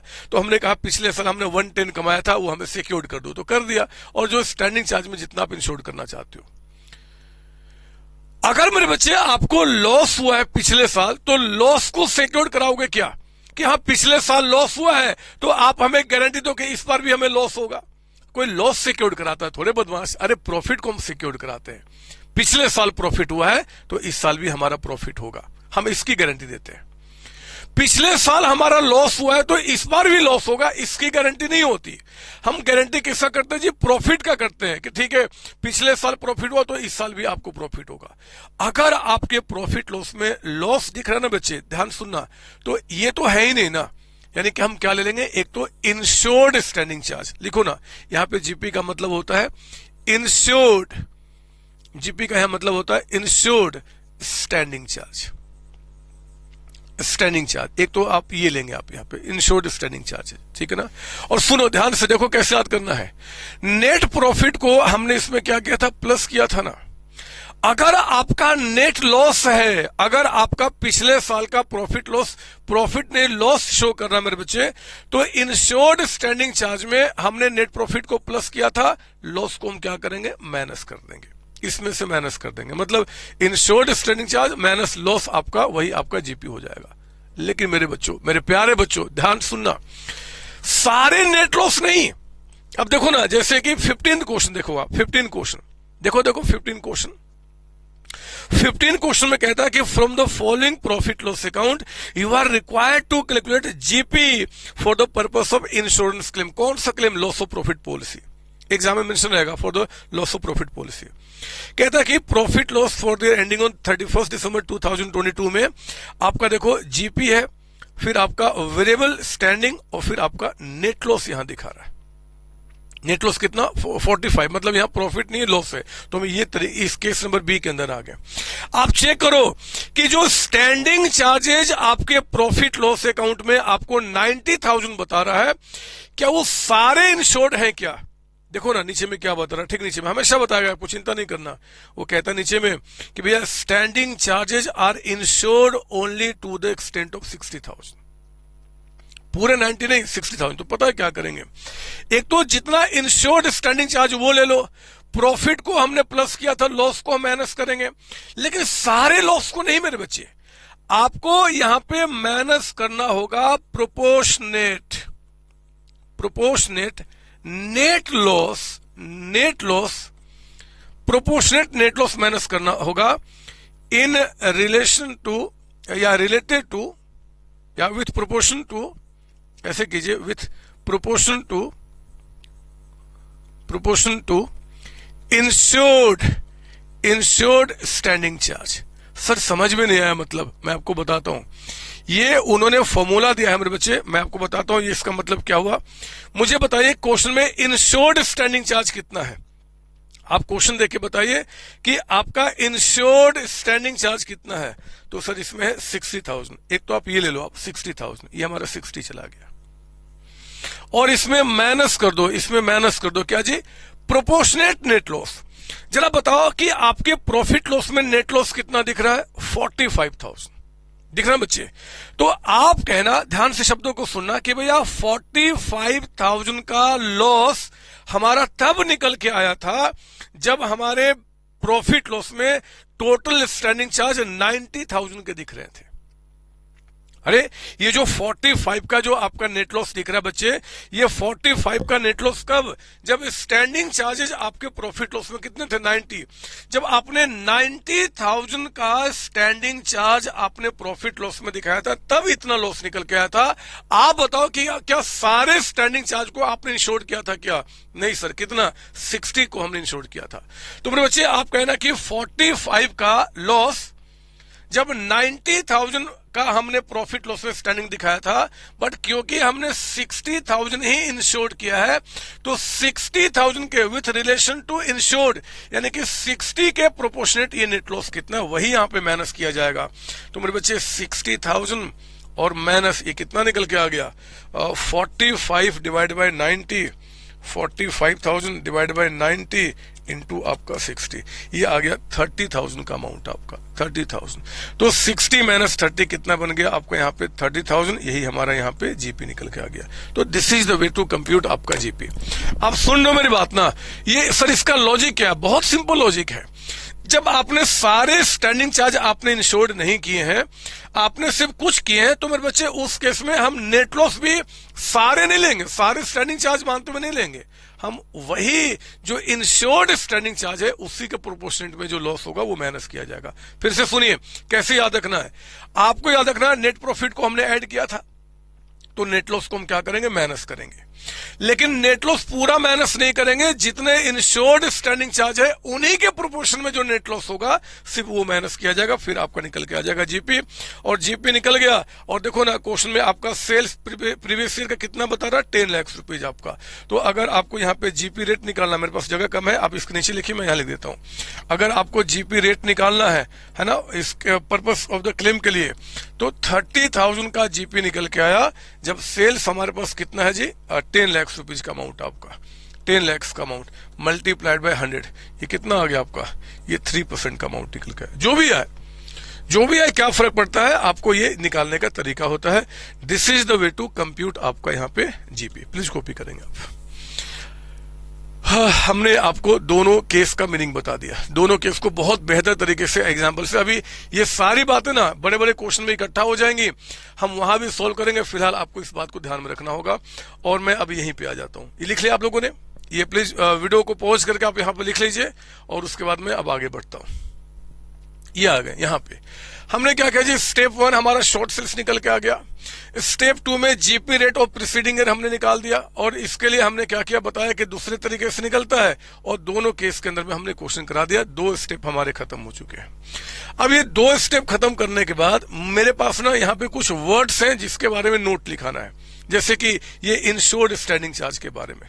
तो एक काम करो ना, इसी स्टेप में, स्टेप 2 के अंदर में ही कुछ चीजें आप मेरे साथ लिखेंगे। मैंने कुछ पॉइंट्स यहाँ पे अच्छे बना के रखे ताकि मैं भूल ना जाऊं। आप लिखिए मेरे साथ, ये जो बी खत्म हुआ उसके बाद लिखेंगे, बी जो खत्म उसके बाद लिखेंगे आप इंपोर्टेंट नोट। पहले तो नोट नंबर 1, एक सवाल आपके दिमाग में आ सकता है कि सर जैसे आपने क्वेश्चन नंबर 14 और 15 में आपको बता दिया आपने कि स्टैंडिंग चार्ज में कितने इंश्योर्ड है।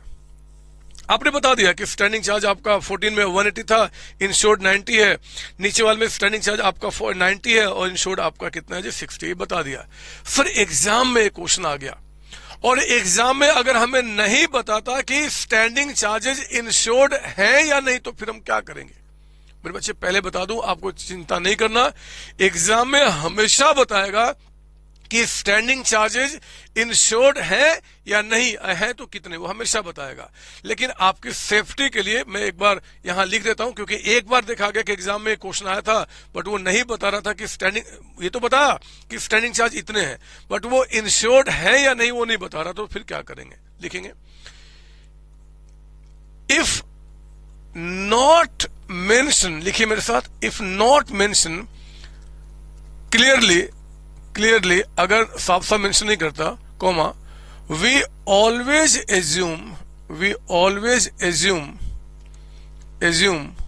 That standing charges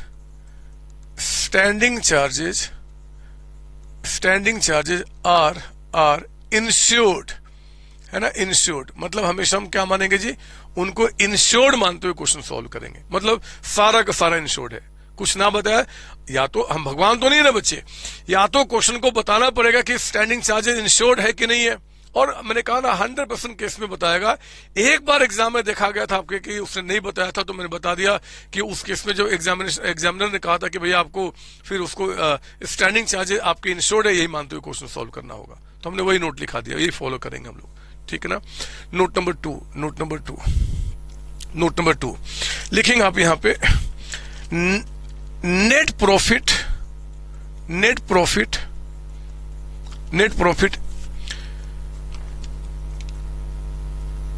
is always taken profit before tax on such profit, मतलब कि आपने जब भी यहां पे हम आपका जब बात करते हैं नेट प्रॉफिट का, तो नेट प्रॉफिट का मतलब होता है प्रॉफिट बिफोर टैक्स, यानी कि ये जो आपका जैसे यहां पे लिखा ना बच्चे, देखो ना 14th में नेट प्रॉफिट कहता है कि 1,10,000 है, तो और यहां पे आपका इसके ऊपर मान लो कह देता कि प्रोविजन फॉर टैक्स आपका 30,000 है, तो फिर 110 + 30 140 होता। मतलब जब भी नेट प्रॉफिट आप लेंगे तो नेट प्रॉफिट बिफोर टैक्स ही लेना है, हमेशा ये बात ध्यान रखेंगे, यही इंस्टीट्यूट कहता मानने के लिए। अभी तक ऐसा कभी क्वेश्चन एग्जाम में बना नहीं है कि जहां पे इतने इनडेप्थ बातें पूछती है, लेकिन पूछ भी दे तो हम परेशान थोड़े ही होंगे जी, है ना। आप याद रखना, अगर 1 मार्क का क्वेश्चन आ जाए कि भैया बताओ जरा कि GP for the purpose of loss of profit policy में जो नेट प्रॉफिट लेते हैं वो कौन सा होता है, बिफोर टैक्स होता है, आफ्टर टैक्स होता है, कोई भी हो सकता है, तो क्या बोलेंगे कि भैया ये आपका बिफोर टैक्स होता है। याद रहेगी बात आपको, ये सर, तो ये हमने आपको लिखा दिया। इसके बाद आप लिखेंगे आप यहां पे नंबर थ्री कि items included in insured standing charge. ये भी मेरे बच्चे थ्योरी के लिए है, क्योंकि इतना इन डेप्थ जाके प्रैक्टिकल क्वेश्चंस नहीं बनते हैं, लेकिन बन भी जाए तो हम परेशान थोड़े होंगे यार, हम हैं, आप समझ रहे हो ना आपकी शक्तियां। मैं आपको बता रहा हूं कि जो स्टैंडिंग चार्जेस आपके इंश्योर्ड हो सकते हैं उनमें कौन कौन से नाम होते हैं, फिर उसके बाद आपकी मर्जी होती है कि आप किसको कराते हो किसको नहीं कराते हो, लेकिन इंश्योरेंस कंपनी के गाइडलाइंस के मुताबिक जिन स्टैंडिंग चार्जेस को आप इंश्योर्ड कर सकते हो उसमें कौन कौन से नाम होते हैं मैं उनके बारे में लिखा रहा हूं। लिखेंगे आप यहां पे इसके आगे, इट इंक्लूड्स, इसमें क्या क्या मिला है, कहीं अगर 3 मार्क्स 4 मार्क्स में अगर आ गया इस पे राइट ए शॉर्ट नोट्स तो ये सब लिखना पड़ेगा। इट इंक्लूड्स, एक तो इंटरेस्ट, मैंने अभी बताया था आपको, इंटरेस्ट ऑन डिवेंचर्स हो जाए, बैंक लोन हो जाए, बैंक ओवरड्राफ्ट हो जाए, इन शॉर्ट मतलब कि किसी भी लोन के ऊपर में कोई भी लोन बैंक ओवरड्राफ्ट हो जाए, तो हम इन सबको क्या बोलते हैं भैया, ये स्टैंडिंग चार्जेस इंश्योर्ड के डेफिनेशन में आता है, इनको इंश्योर्ड कर सकते हो आप, है ना, it includes interest on debentures, bank loan, bank overdraft etcetera, किसी भी मतलब किसी भी आपका लोन के ऊपर में जो इंटरेस्ट है उसको हम इंश्योर कर सकते हैं। फिर हमने कहा यहाँ पे आपका rent rates and taxes, rent rates and taxes. Sir ये कौन सा टैक्स है? ये वो आपका प्रॉफिट पे टैक्स नहीं है मेरे बच्चे, प्रॉफिट के ऊपर का टैक्स नहीं है, दूसरे टैक्सेज, जैसे कि म्यूनिसिपल टैक्स हो गया, है ना, जैसे कि प्रॉपर्टी में जो टैक्स नहीं पे करते हम आपको गवर्नमेंट को, उन सब की बात करते हैं। मतलब कि ये वो टैक्स है जो पे करना ही करना है आपको गवर्नमेंट को, ठीक है। तो मैं लिख दूं यहाँ पे ना, यहाँ पे रेंट रेट्स टैक्सेज, आगे ब्रैकेट में अदर देन आपका tax on profit. Tax on profit को छोड़ के, क्योंकि वो तो इसमें कंसिडर नहीं करते हम लोग ना, आपका वो इंश्योर्ड ही नहीं होता, तो इंश्योर्ड स्टैंडिंग चार्ज में इंटरेस्ट आ गया, रेंट रेट्स टैक्सेज आपके आ गए, सैलरी ऑफ परमानेंट इंप्लॉय आ गया आपका, सैलरी ऑफ परमानेंट इंप्लॉयज आ गए, इंप्लॉयज कॉमा, फिर लिखिए आप यहाँ पे आपका वेजेज ऑफ स्किल्ड लेबर्स आ गए, इवन जो आपके लेबर स्किल्ड होते हैं, मतलब जो परमानेंटली आप रखते हो उनका आपका लेबर एम्प्लॉय कुछ भी कह दे। Boarding BOARDING, boarding and lodging आपका ऑफ रेजिडेंट डॉक्टर्स हो जाए, ऑफ रेजिडेंट डॉक्टर कह रहा हूं, डायरेक्टर्स हो जाए, जो डायरेक्टर्स हमारे देश में रेजिडेंट्स होते हैं, उनका बोर्डिंग लॉजिंग पे कोई खर्च हो रहा है, डायरेक्टर्स हो जाए, मैनेजर का हो जाए, मैनेजर, ठीक है ना, या फिर कॉमा डायरेक्टर्स फीस हो जाए, डायरेक्टर्स फीस हो जाए, ये सब आपके इसमें कवर होते हैं, फुल स्टॉप, ठीक है ना। या कॉमा देखो और लिखिए, डायरेक्टर्स फीस हो जाए। अनस्पेसिफाइड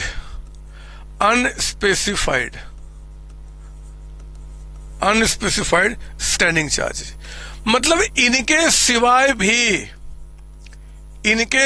भी ये जो नाम बताया गया, इनके सिवाय भी कुछ अगर आपको लगता है कि यार मेरे फिक्स नेचर पे है, मतलब मुझे वो पे करना ही पड़ेगा, स्टैंडिंग चार्ज है, तो आप उसको भी इंश्योर कर सकते हो। इनके सिवाय भी कुछ और अगर लगता है तो उसको भी कर सकते हो। लेकिन मेरे बच्चे, लेकिन यहां पे आपका ब्रैकेट में लिखिए कि not exceeding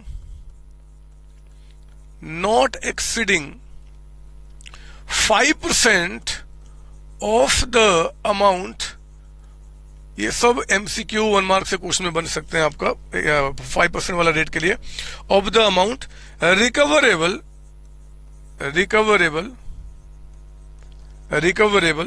in respect of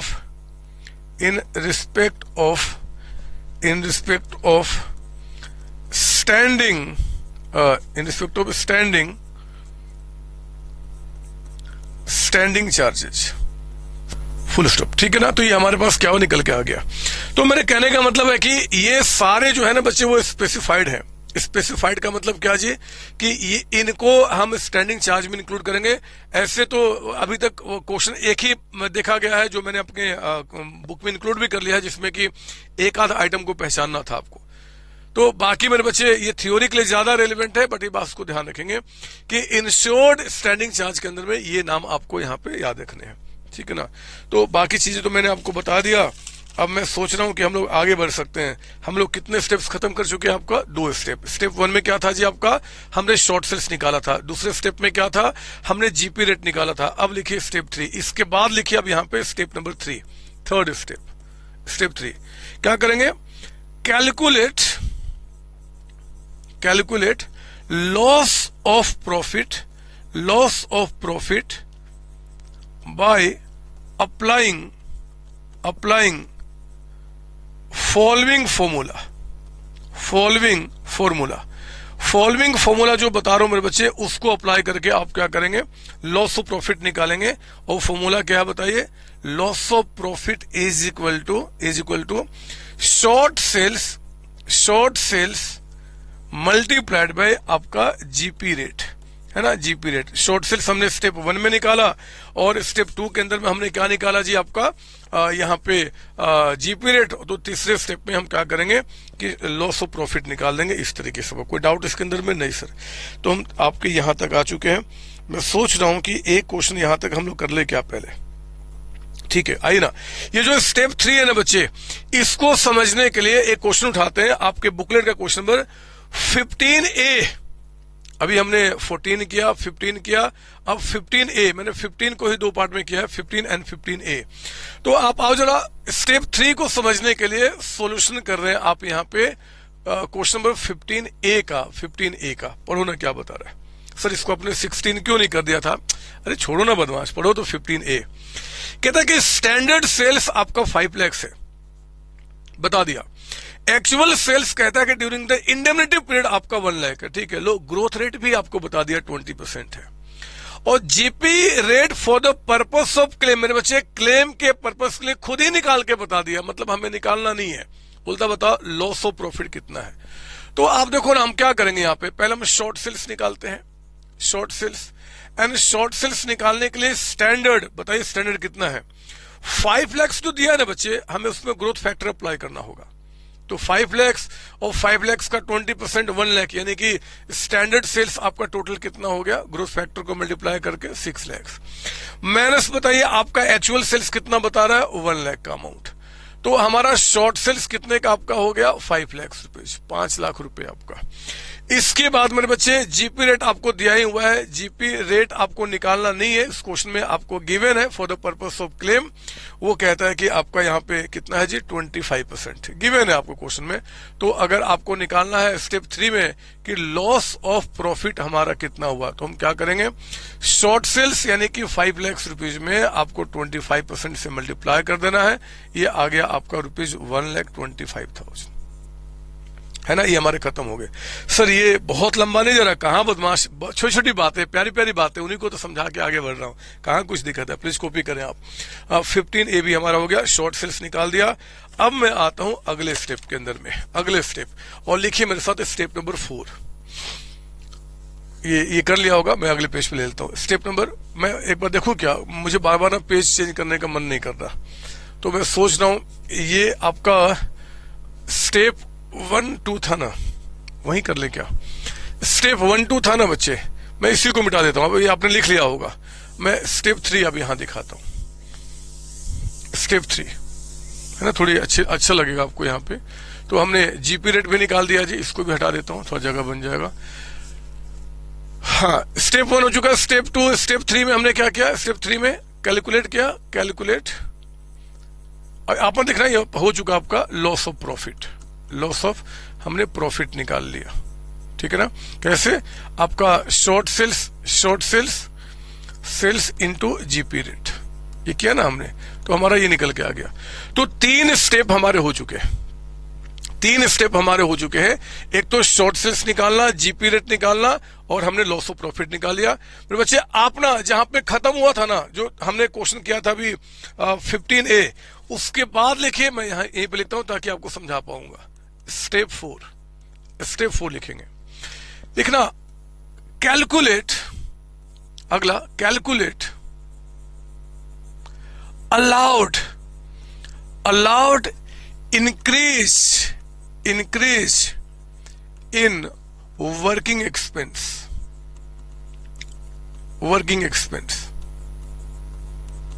calculate allowed increase in working expense. Sir ये क्या है? ये allowed increase in working expense का मतलब क्या निकल के आया? सुनिए मेरी बात ध्यान से, आप बहुत प्यारे बच्चे, पहले इस बात को मानिए।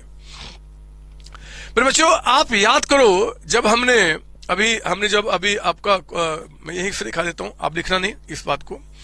यहां पे जब आग लगी और मान लो कि आप बिजनेस यहां पे ठीक से नहीं कर पाए, तो मेरे बच्चे यहां पे क्या होता है ना कि आपकी पूरी कोशिश होती है कि भैया हम यहां पे क्या करें, नॉर्मल सिचुएशन को लेकर आए, जल्दी से करें हम, क्योंकि आपको पता है सिर्फ क्लेम लेने से काम नहीं चलता।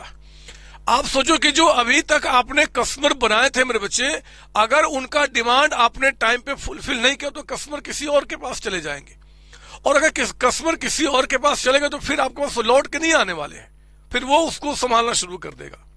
और इसीलिए क्या होता है कि इस पीरियड के अंदर में, ये जो पीरियड यहां पे देख रहे हैं आप, इस पीरियड में क्या होता है कि हमारी पूरी कोशिश होती है कि भैया हम यहां पे सेल्स करें, और सेल्स करने के लिए मेरे बच्चे हमें वहां पे गुड्स का प्रोडक्शन करना होगा।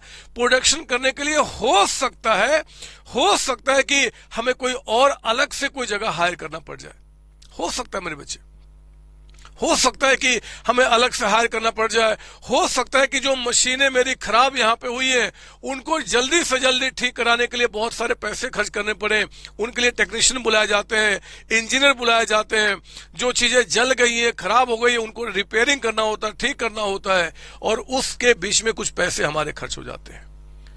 तो हम इंश्योरेंस कंपनी को बोलते हैं कि देखो जी, हमें जो लॉस हुआ सिर्फ प्रॉफिट का लॉस नहीं हुआ, ये तो प्रॉफिट का लॉस निकाला पिछले साल के बेसिस पे, इसके साथ साथ हमने कुछ और भी एक्स्ट्रा यहां पे खर्चे किए हैं अपना नॉर्मल सिचुएशन को मेंटेन करने के लिए। जो एक्स्ट्रा खर्चे किए वो भी तो हमारा लॉस हो गया, वो भी तो हमारे पॉकेट से चला गया। बोलो ना, गलत बोल रहा हूं क्या? आप जब पॉलिसी इंश्योर्ड करते हो ना, और इंश्योरेंस कंपनी को भी पहले से पता है कि जब प्रीमियम आपको बताया जाता है कि हम आपसे इतना अमाउंट चार्ज करेंगे, तो उसके पहले वो सारी बातें उनके पास होती है, क्योंकि ये तरीका है मेरे बच्चे क्लेम निकालने का, तो प्रीमियम अकॉर्डिंगली डिसाइड होता है।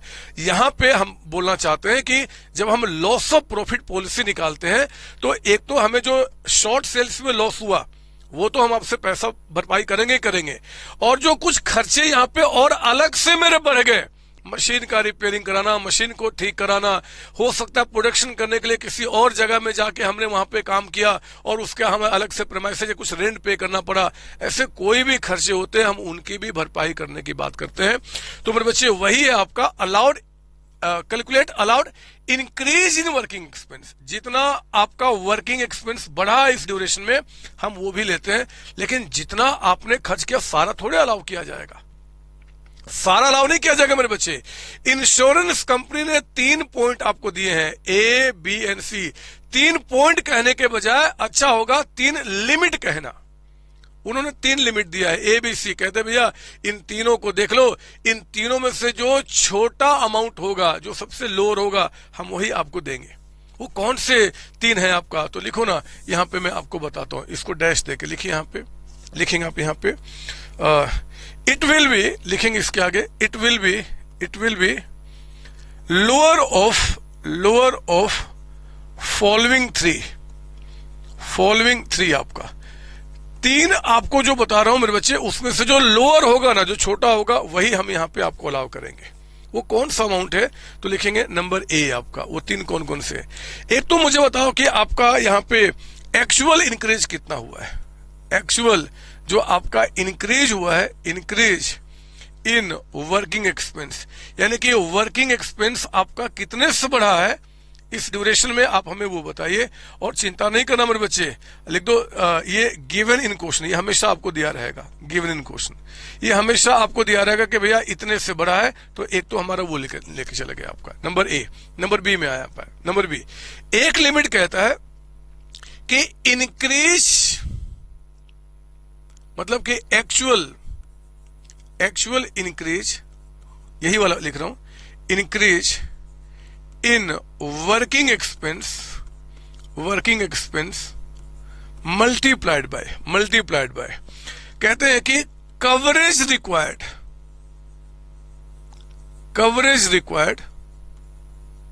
रिक्वायर्ड अपन लिखेंगे कवरेज रिक्वायर्ड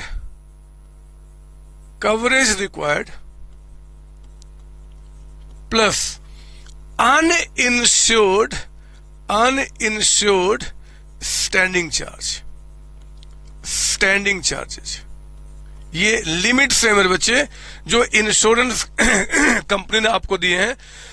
वो कहते हैं कि लॉस ऑफ प्रॉफिट निकल गया ना स्टेप 3 तक में। 4th में जितने से आपका वर्किंग एक्सपेंस बढ़ा है ना, आप वो भी हमसे ले लो जी, हम वो भी आपको देने को तैयार है। लेकिन जितना बोलोगे सारा थोड़े ही, कहते कि एक तो जितना 3 बताया जाएगा उसमें से जो छोटा अमाउंट होगा वही लोअर की बात करते हैं।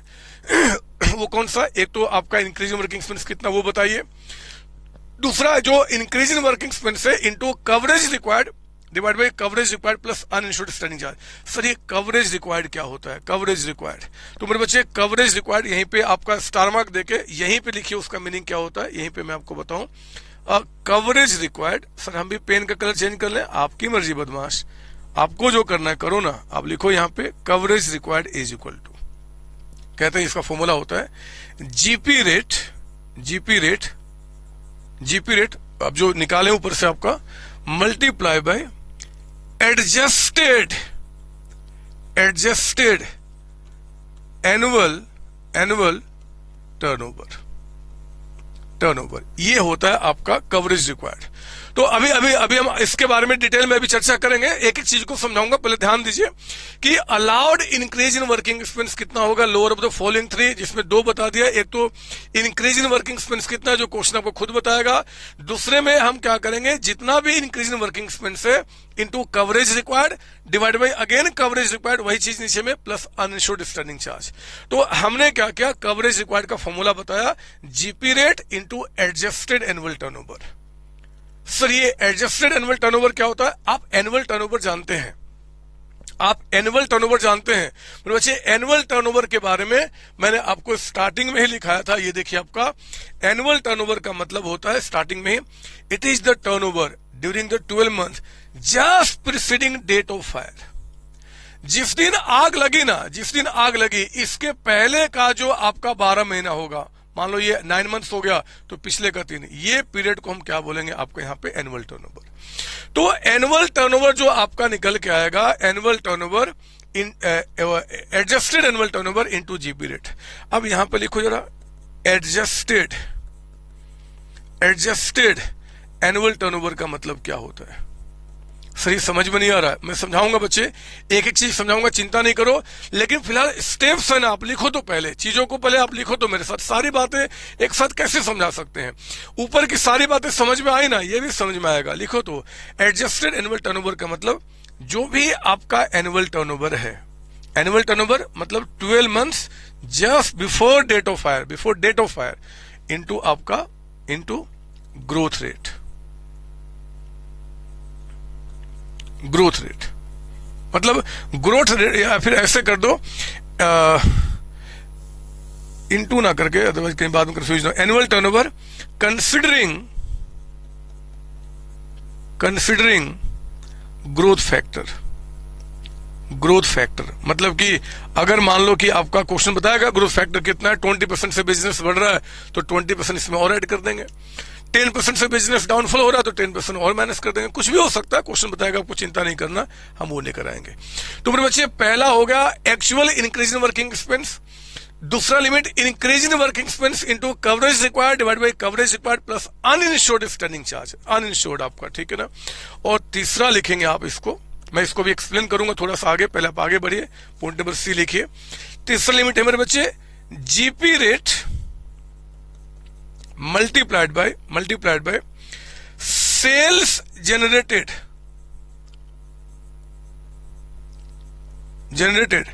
Due to increase in working expense. ये वर्किंग एक्सपेंस जो आपने किया, वर्किंग एक्सपेंस जो किया, इससे कितना सेल्स आपने जनरेट किया। ऐसा तो नहीं कि आप मुझे बेवकूफ बना रहे हो कि हाँ जी हमने यहाँ पे इतने सारे खर्चे किए, तो क्यों क्या खर्च हम क्यों करते हैं? ताकि जल्दी से नॉर्मल सिचुएशन आए और हम कुछ सेल कर पाए, हम कस्टमर को कुछ बेच पाए अपने। अब समझ रहे हो ना, देखो फॉर्मूला कैसे बना हुआ है। हम उतना ही वर्किंग एक्सपेंस आपको अलाउ करेंगे जिससे आप सेल्स कुछ जनरेट कर पाओगे। आप जो वर्किंग एक्सपेंस कर रहे हो, आप कह रहे हो कि मैंने एक प्रीमाइसेज हायर किया जी, आप कहते हो कि मैंने टेक्निकल इंजीनियर को बुलाया था इसके बीच में और उसके लिए हमने नॉर्मल सिचुएशन लाने के लिए, तो ये सब काम क्यों किया आपने? ताकि सेल्स कुछ हो।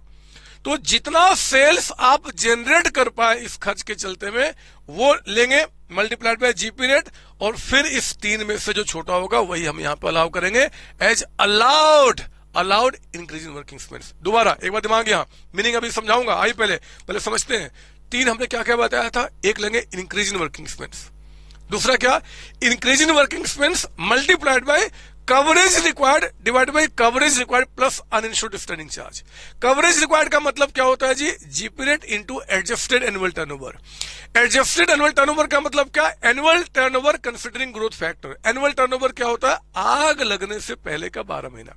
ये बहुत मजा भी आने वाला, चीजों को इकट्ठा करके आपको खूब मजा देने वाला हूं, थोड़ा सा समय दो। और तीसरा क्या बोला, जीपी रेट इंटू जो sales generated due to increase in working expense आपका, ठीक है ना। इन तीनों में से जो भी लोअर होगा मेरे बच्चे वो आपका यहाँ पे अलाउ किया जाएगा, अलाउड। ये स्टेप 4 हो गया, स्टेप 4। अब आइए स्टेप 5। सर कितने स्टेप है, एक स्टेप और है आपका, लिखेंगे स्टेप 5। स्टेप 5 आपका कैलकुलेट, आपको कैलकुलेट करना होगा, calculate saving in expenses. Saving expenses मतलब इस पीरियड में मेरे बच्चे जितनी चीजें आपने इंश्योर्ड किया, ठीक है जी, हम सब पे करने को तैयार है, लेकिन अगर कोई खर्च आपने यहां पे सेव कर लिया, जैसे कि खर्चे बढ़ गए तो हम आपको देने को तैयार है, बट कुछ खर्चे आपने बचा लिए। अब हमें मान लो कि कोई इंप्लॉय को आपने हटा दिया, उसको सैलरी नहीं पे करना पड़ रहा, परमानेंट ही था, इंश्योर्ड था, लेकिन नहीं पे करना पड़ रहा, तो सेविंग आपको हुआ ना। तो जितने भी खर्चे यहां पे आप सेव करोगे वो हम क्या करेंगे जी, वो आपसे पता कराएंगे। और आप बिल्कुल चिंता नहीं करना, लिख दो ब्रैकेट में थैंक गॉड, लिख दो यहां पे थैंक गॉड, इसका कोई फॉर्मूला नहीं है, ऑलवेज गिवन इन क्वेश्चन। अगर होगा तो ऑलवेज गिवन इन क्वेश्चन, ये क्वेश्चन में दिया रहेगा, आपको इसको बिल्कुल ढूंढना नहीं है कोई फॉर्मूला लगा के, ये हमेशा आपको दिया रहेगा। तो ये हमने क्या किया, स्टेप 5 में हमने क्या किया, कैलकुलेट किया सेविंग एक्सपेंस आपका कितना होगा। इसके बाद आइए जरा स्टेप 6 लिखेंगे, आप इसके नीचे लिखिए, मैं ये लिख देता हूं ताकि बार बार पेज ना चेंज करना पड़े। स्टेप 6 लिखेंगे आप यहां पे, स्टेप 6 टोटल आपका loss for the purpose of claim। Total loss कितना माना जाएगा जी, तो बोलेंगे ये देखो स्टेप 3 में जो लॉस निकल के आया, स्टेप 3 का अमाउंट प्लस स्टेप 4 में जो आपका अमाउंट निकल के आया, ये भी क्लेम ले रहे हैं, प्लस स्टेप 4 का अमाउंट, और इसमें माइनस कर देना कौन सा जी, सेविंग, यानी कि स्टेप 5 में जो अमाउंट है उसको माइनस कर देंगे, वही टोटल लॉस हो जाएगा for the purpose of claim आपका। आप समझ रहे हो ना, आपको कहीं दिक्कत तो नहीं हो रही है, कहीं आपकी जो कंटिन्यूटी है वो खराब तो नहीं है, कहीं आप परेशान तो नहीं हो रहे ना मेरे बच्चे। ये सिंपल सा तरीका है आपको यहाँ पे क्लेम निकालने का।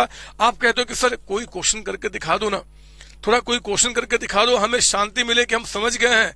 तो मेरे बच्चे मैं क्वेश्चन नंबर 12 आपको करा के दिखाना चाहता हूँ।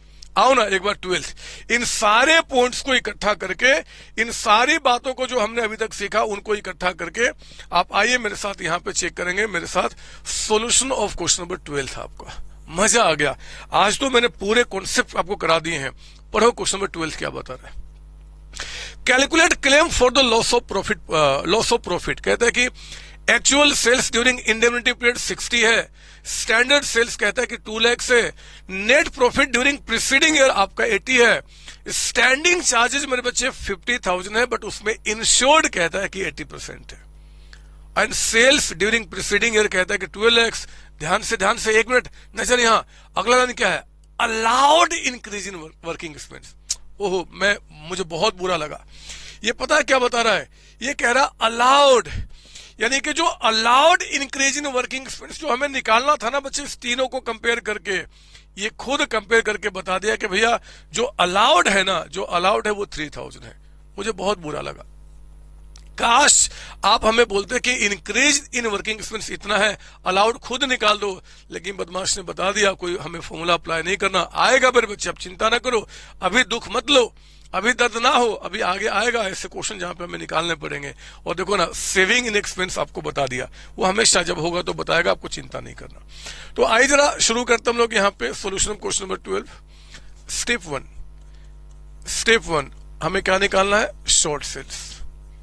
तो पहले चीजें निकालो, पहले बता दो स्टैंडर्ड सेल्स कितना है हमारा, स्टैंडर्ड सेल्स है ना, स्टेप्स मैंने बनाया, कोई ऐसा नहीं कि आपको वही स्टेप वाइज ही लिखना है। कितना जी, तो स्टैंडर्ड सेल्स आपका यहाँ पे 2 लाख से, ग्रोथ फैक्टर बता रहा क्या क्वेश्चन में कहीं ग्रोथ फैक्टर है, नहीं सर, तो फिर नहीं है, होता तो बताता, ये 2 लाख रुपए का अमाउंट। ग्रोथ फैक्टर होता है तो उसको मल्टीप्लाई करके स्टैंडर्ड लिखता है मैं यहाँ पे। और हमारा जो आपका एक्चुअल सेल्स हुआ है ड्यूरिंग इंडेमनिटी पीरियड, मतलब इस ड्यूरेशन में हमने एक्चुअल सेल्स कितना किया है, ये कहता है कि 60,000 का अमाउंट, तो माइनस कीजिए, ये कितना आ गया 1,40,000, 1,40,000। क्या बोलेंगे इसको हम लोग जी, शॉर्ट सेल्स। ये हमारा शॉर्ट सेल्स निकल के आ गया, पहला स्टेप कंप्लीट। स्टेप टू में हम क्या करते हैं जी, जीपी रेट निकालते हैं। मुझे बताइए जीपी रेट का फॉर्मूला क्या, जीपी डिवाइडेड बाय सेल्स, कौन सी ईयर का, पिछले साल का, मल्टीप्लाइड बाय 100 आपका। जीपी बताइए, प्रॉफिट है ना, तो जीपी हो जाएगा NP plus insured standing charge. मैं जितने भी स्टेप्स बना रहा हूं आपको समझाने के लिए, जितने स्टेप छोटा कर सकते हो आप करो ना, कहीं कोई दिक्कत नहीं है। Divide by sales of preceding year कितना है, देखो देखो देखो बता रहा है, सेल्स ड्यूरिंग प्रीसीडिंग ईयर्स कहता है कि 12 लाख रुपए का अमाउंट है, मल्टीप्लाइड बाय आपका 100। बताइए एनपी क्वेश्चन में कितना दिया हुआ है, 80,000। वो 80,000 है, सही कर लेना, कुछ बुक में कहीं 8,000 लिखा है तो एक्चुअली वो 80,000 है। क्या मैं स्टैंडिंग चार्जेस सारे ले लूं, नहीं सर, 50,000 का सिर्फ 80%, 50,000 का सिर्फ 80% ही आपका यहाँ पे इंश्योर्ड है, यानी कि 40, तो 1,20,000 का अमाउंट निकल के आ गया, 1,20,000 रुपए, है ना। ये हमारा क्या निकल के आ गया जी, जीपी निकल के आ गया बच्चे, जीपी। और यहीं पे लिख देना चाहिए था, एक स्टेप यहां पर कर लो, ये डिवाइड बाई आपका 12 लाख है, पूरा लिख रहा ना, ऊपर का ऊपर चला गया, नीचे ये इंटू 100, तो ये आपका ऊपर में आ गया 1,20,000, नीचे में आ गया आपका 12 लाख और मल्टीप्लाइड बाय 100 आपका, तो कितना आ गया 10% आपका, है ना। तो ये हमारा क्या हो गया, जीपी रेट निकल के आ गया। ठीक है, स्टेप 3 फटाफट कीजिए, सब जानते हो आपका लॉस ऑफ प्रॉफिट कितना, लॉस ऑफ आपका प्रॉफिट कितना, तो शॉर्ट सेल्स यानी कि 1,40,000 इंटू आपका 10%, यानी कि आपका आ गया मेरे बच्चे 14,000 का अमाउंट, ये हमारा लॉस ऑफ प्रॉफिट हो गया। फिर आइए स्टेप फोर्थ के अंदर में, स्टेप फोर्थ के अंदर में आप क्या करेंगे, हमें निकालना यहाँ पे क्या जी, वो allowed increase in working expense, allowed increase in working expense. थोड़ा सा दुख होगा ना, क्योंकि क्वेश्चन ने बदमाश ने ऑलरेडी निकाल के दे दिया है 3,000 का अमाउंट, और स्टेप 5 में हमें कोई टेंशन ही नहीं है, सेविंग इन एक्सपेंस होगा तो क्वेश्चन बताएगा, नहीं होगा तो फिर नहीं बताएगा। ये बता रहा है आपको कितना है जी, 7,000 का अमाउंट। तो स्टेप 6 में बताइए टोटल लॉस आपको कितना निकल के आया, total loss for the purpose of claim, for the purpose of claim, claim के पर्पस के लिए आपको कितना निकल के आया जी टोटल लॉस। तो मेरे बच्चे स्टेप 4 यानी कि 14,000 का अमाउंट प्लस आप ऐड कीजिए 53,000, यानी कि स्टेप 5 का अमाउंट, 4 का अमाउंट जो भी था आपका 3-4, और माइनस कर दो किसको जी, इस 7,000 को, तो कितना हो गया 10,000 का अमाउंट निकल के आ गया। ये हमारा हो गया total loss for the purpose of claim आपका, और हमने यहां तक की सारी बातें कंप्लीट कर ली। आपको तनिक भी दिक्कत है, परेशानी तो मुझे बता दीजिए, अदरवाइज मैं आपको अगले स्टेप की तरफ लेके चलना चाहता हूं, अगले स्टेप की तरफ। क्या यहां पे कोई परेशानी है, नहीं सर, तो प्लीज कॉपी कीजिए, मैं इसके बाद अगले क्वेश्चन पर भी कराऊंगा। अभी बहुत सारी बातें करनी है, चैप्टर आज पूरा क्लास जो है आपको सिर्फ और सिर्फ आपके कॉन्सेप्ट पे काम करूंगा, और फिर देखो क्या तेजी से भागता हूं अगली क्लास में, कितनी तेजी से भागूंगा। पहले लिखो तो, यहाँ पे लिखो तो आप। आइए अब बच्चे आते हैं, जरा 1-2 क्वेश्चन और करते हैं, फिर उसके बाद एक छोटा सा स्टेप, फिर खत्म। आप क्वेश्चन नंबर 16 पे आप आइए, 16 क्वेश्चन, मैं इसको हटा देता हूं एंड सॉल्यूशन करेंगे आप बुकलेट के क्वेश्चन नंबर 16 का। देखो ना क्या बता रहा आपका, 16 क्वेश्चन पढ़ेंगे आप। From the following particulars prepare a claim for loss of profit under the consequential loss profit। मैंने कहा था कि यहाँ पे लॉस ऑफ प्रॉफिट पॉलिसी को consequential loss profit भी कहते हैं, तो कंफ्यूज नहीं होना, मीनिंग सेम है। डेट ऑफ फायर कहता है कि 30 जून 2015। पीरियड ऑफ इंडेमनिटी कहता है मेरे बच्चे 6 मंथ्स, यानी कि 6 महीने का टू द मैक्सिमम हुए लॉस की भरपाई करने की बात यहाँ पे उठती है, ठीक है ना। मैं इसको हटा देता हूँ, कहीं आपको दिखे ना मेरा बॉटल। सम इंश्योर्ड, आपने जो पॉलिसी लिया है वो 40,000 का है। फिर कहता है यहाँ पे turnover for the year ending on 30 जून 2015, ठीक है, 2 lakhs। नेट प्रॉफिट कहता है कि for the accounting year ending on 31 मार्च 2015। इस लाइन को पढ़ के पता चलता है कि ईयर एंडिंग कब हो रहा है, 31 मार्च को। स्टैंडिंग चार्ज करता है कि for the accounting year ending on 31 मार्च 2015 28.5 का है। Turnover for the year ending on 31 March 2015 198। Turnover for the indemnity period कहता है कि 1st 7 से 31st 12 56,000 का। और टर्नओवर कह रहा है कि 2014 में सेम पीरियड में आपका 1,10,000 है। टर्नओवर कहता है कि ऑफ द 15-16 मतलब करंट ईयर का है, have shown a tendency of 10% increase over the turnover of the preceding years. ठीक है, तो आप एक काम करो, 16 के अंदर में मैं शुरू करता हूं यहाँ पे। पहले तो जब डेट इतने सारे हो ना, तो मेरे बच्चे हमेशा अच्छा क्या होता है कि डायग्राम को बनाना है ना, डायग्राम बनाना। मैंने आपको पहले ही बताया, दोबारा बता देता हूं। देखो, जो आग लगी है 30 जून 2015 को, यानी कि ये 1 4 2015 से लेकर आपका 31 मार्च 2016 का करंट ईयर हो गया, है ना। जिस साल में आग लगी है, क्योंकि मेरे बच्चे इस साल में कहता है कि यहां पे आग लगी है 30 जून यानी कि 6 2015 को, यही डेट है ना आपका। ये सर पिछला साल क्या होगा जी, 1 4 2014 से लेकर आपका 31 मार्च 2015 तक। कोई डाउट इसमें? नहीं सर। अब जो इन्फॉर्मेशन पता उसको लिखो आप। सम इंश्योर्ड यानी कि फेस वैल्यू है पॉलिसी का। टर्नओवर कहता है बच्चे for the year ending on 30 June 2015। 30 June turnover for the year, ध्यान से शब्दों को समझेंगे आप। टर्नओवर जो यहां पे आके एंड हो रहा है, फिर से पढ़ो, टर्नओवर फॉर द ईयर एक साल का है, और वो एक साल कब खत्म हो रहा है, 30 जून 2015 को। तो ये टर्नओवर आपको क्या बता रहा है, इट्स एनुअल टर्नओवर। मैंने कहा है कि आग जिस दिन लगी उसके पहले का जो 12 महीने होगा फॉर द ईयर एक साल का, वो आपका एनुअल टर्नओवर आपका होता है। दिस इज 2 lakhs का अमाउंट। नेट प्रॉफिट कहता है कि for the accounting year ending on 31 मार्च, पिछले साल का मेरे बच्चे, पिछले साल का नेट प्रॉफिट आपको बता रहा है कितना अमाउंट है जी, और 12,500 रुपीज का अमाउंट आपका, 12,500 का अमाउंट। फिर कहता है आपका यहाँ पे कि जो स्टैंडिंग चार्ज है पिछले बार का वो 28,500 स्टैंडिंग चार्ज। आपके जो स्टैंडिंग चार्जेज हैं पिछले बार के, वो कहता है कि 28,500। एक बार चेक करो ना, क्या ये स्टैंडिंग चार्जेज बता रहा है क्या इसमें कितना इंश्योर्ड है कितना नहीं है? नहीं बता रहा मेरे बच्चे। आप देख लो, स्टैंडिंग चार्ज तो उसने बताया पिछले साल का इतना है, लेकिन इंश्योर्ड कितना है, अनइंश्योर्ड कितना, वो नहीं बता रहा। तो हम क्या बताएंगे? हमने क्या माना था, याद कीजिए नोट नंबर 1, कि ना बताया तो सारा का सारा इंश्योर्ड है, यही मानते हुए क्वेश्चन सॉल्व करेंगे। कहीं पे किसी नोट को भी लिखने की ऐसी रिक्वायरमेंट नहीं है, बट आप चाहे तो लिख सकते हैं, ठीक है ना। फिर turnover for the year ending on 31 मार्च 2015, जो टर्नओवर यहां पे खत्म हो रहा है, यानी कि ये सेल्स हो गया आपका, sales of preceding year, previous year यानी कि प्रीसीडिंग ईयर। तो प्रीसीडिंग ईयर में यानी कि पिछले साल में सेल कितना बता रहा आपका, 1,98,000, 198 आपका, ठीक है। फिर कहता है कि turnover for the indemnity period, जो कि 1st 7 यानी कि यहां से लेकर आपका 31st 12 आपका 16 है ना, 31st 12 सॉरी 15 तक में आपने यहां पे किया है। तो ये हमारा क्या निकल के आ गया आपका, एक्चुअल सेल्स आपका। और वो कितना बता रहा है बच्चे आपका, ये 56,000 का अमाउंट, ये 56,000 का। सेम पिछले साल में इसी पीरियड में, यानी कि जो आपका स्टैंडर्ड सेल्स है पिछले साल के सेम पीरियड में, वो कहता है कि 1,10,000 का अमाउंट आपका, 110 का।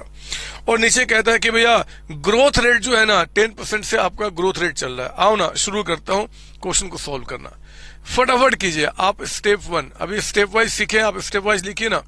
लॉस सॉरी आपका शॉर्ट सेल्स कितना है, शॉर्ट सेल्स हमारा कितना निकल के आएगा। तो स्टैंडर्ड सेल्स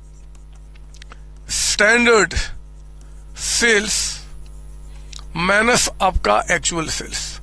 आप मुझे बताइए कि क्या स्टैंडर्ड सेल्स में इतना ले लूं? नहीं सर, 10% का ग्रोथ फैक्टर है, तो आपका 1,10,000 और प्लस इसका 10%, या सिंपली इसका 110%। 110 का मतलब हो गया 1,10,000 प्लस आपका 10% यानी कि 1,21,000, और माइनस एक्चुअल सेल्स कितना आपका 56,000। तो बताइए जरा कि 1,21,000 121 माइनस 56,000 कितना निकल के आ गया, ये आ गया आपका 65,000 का अमाउंट। ये हमारा शॉर्ट सेल्स हो गया step number 1। Now come to step number 2।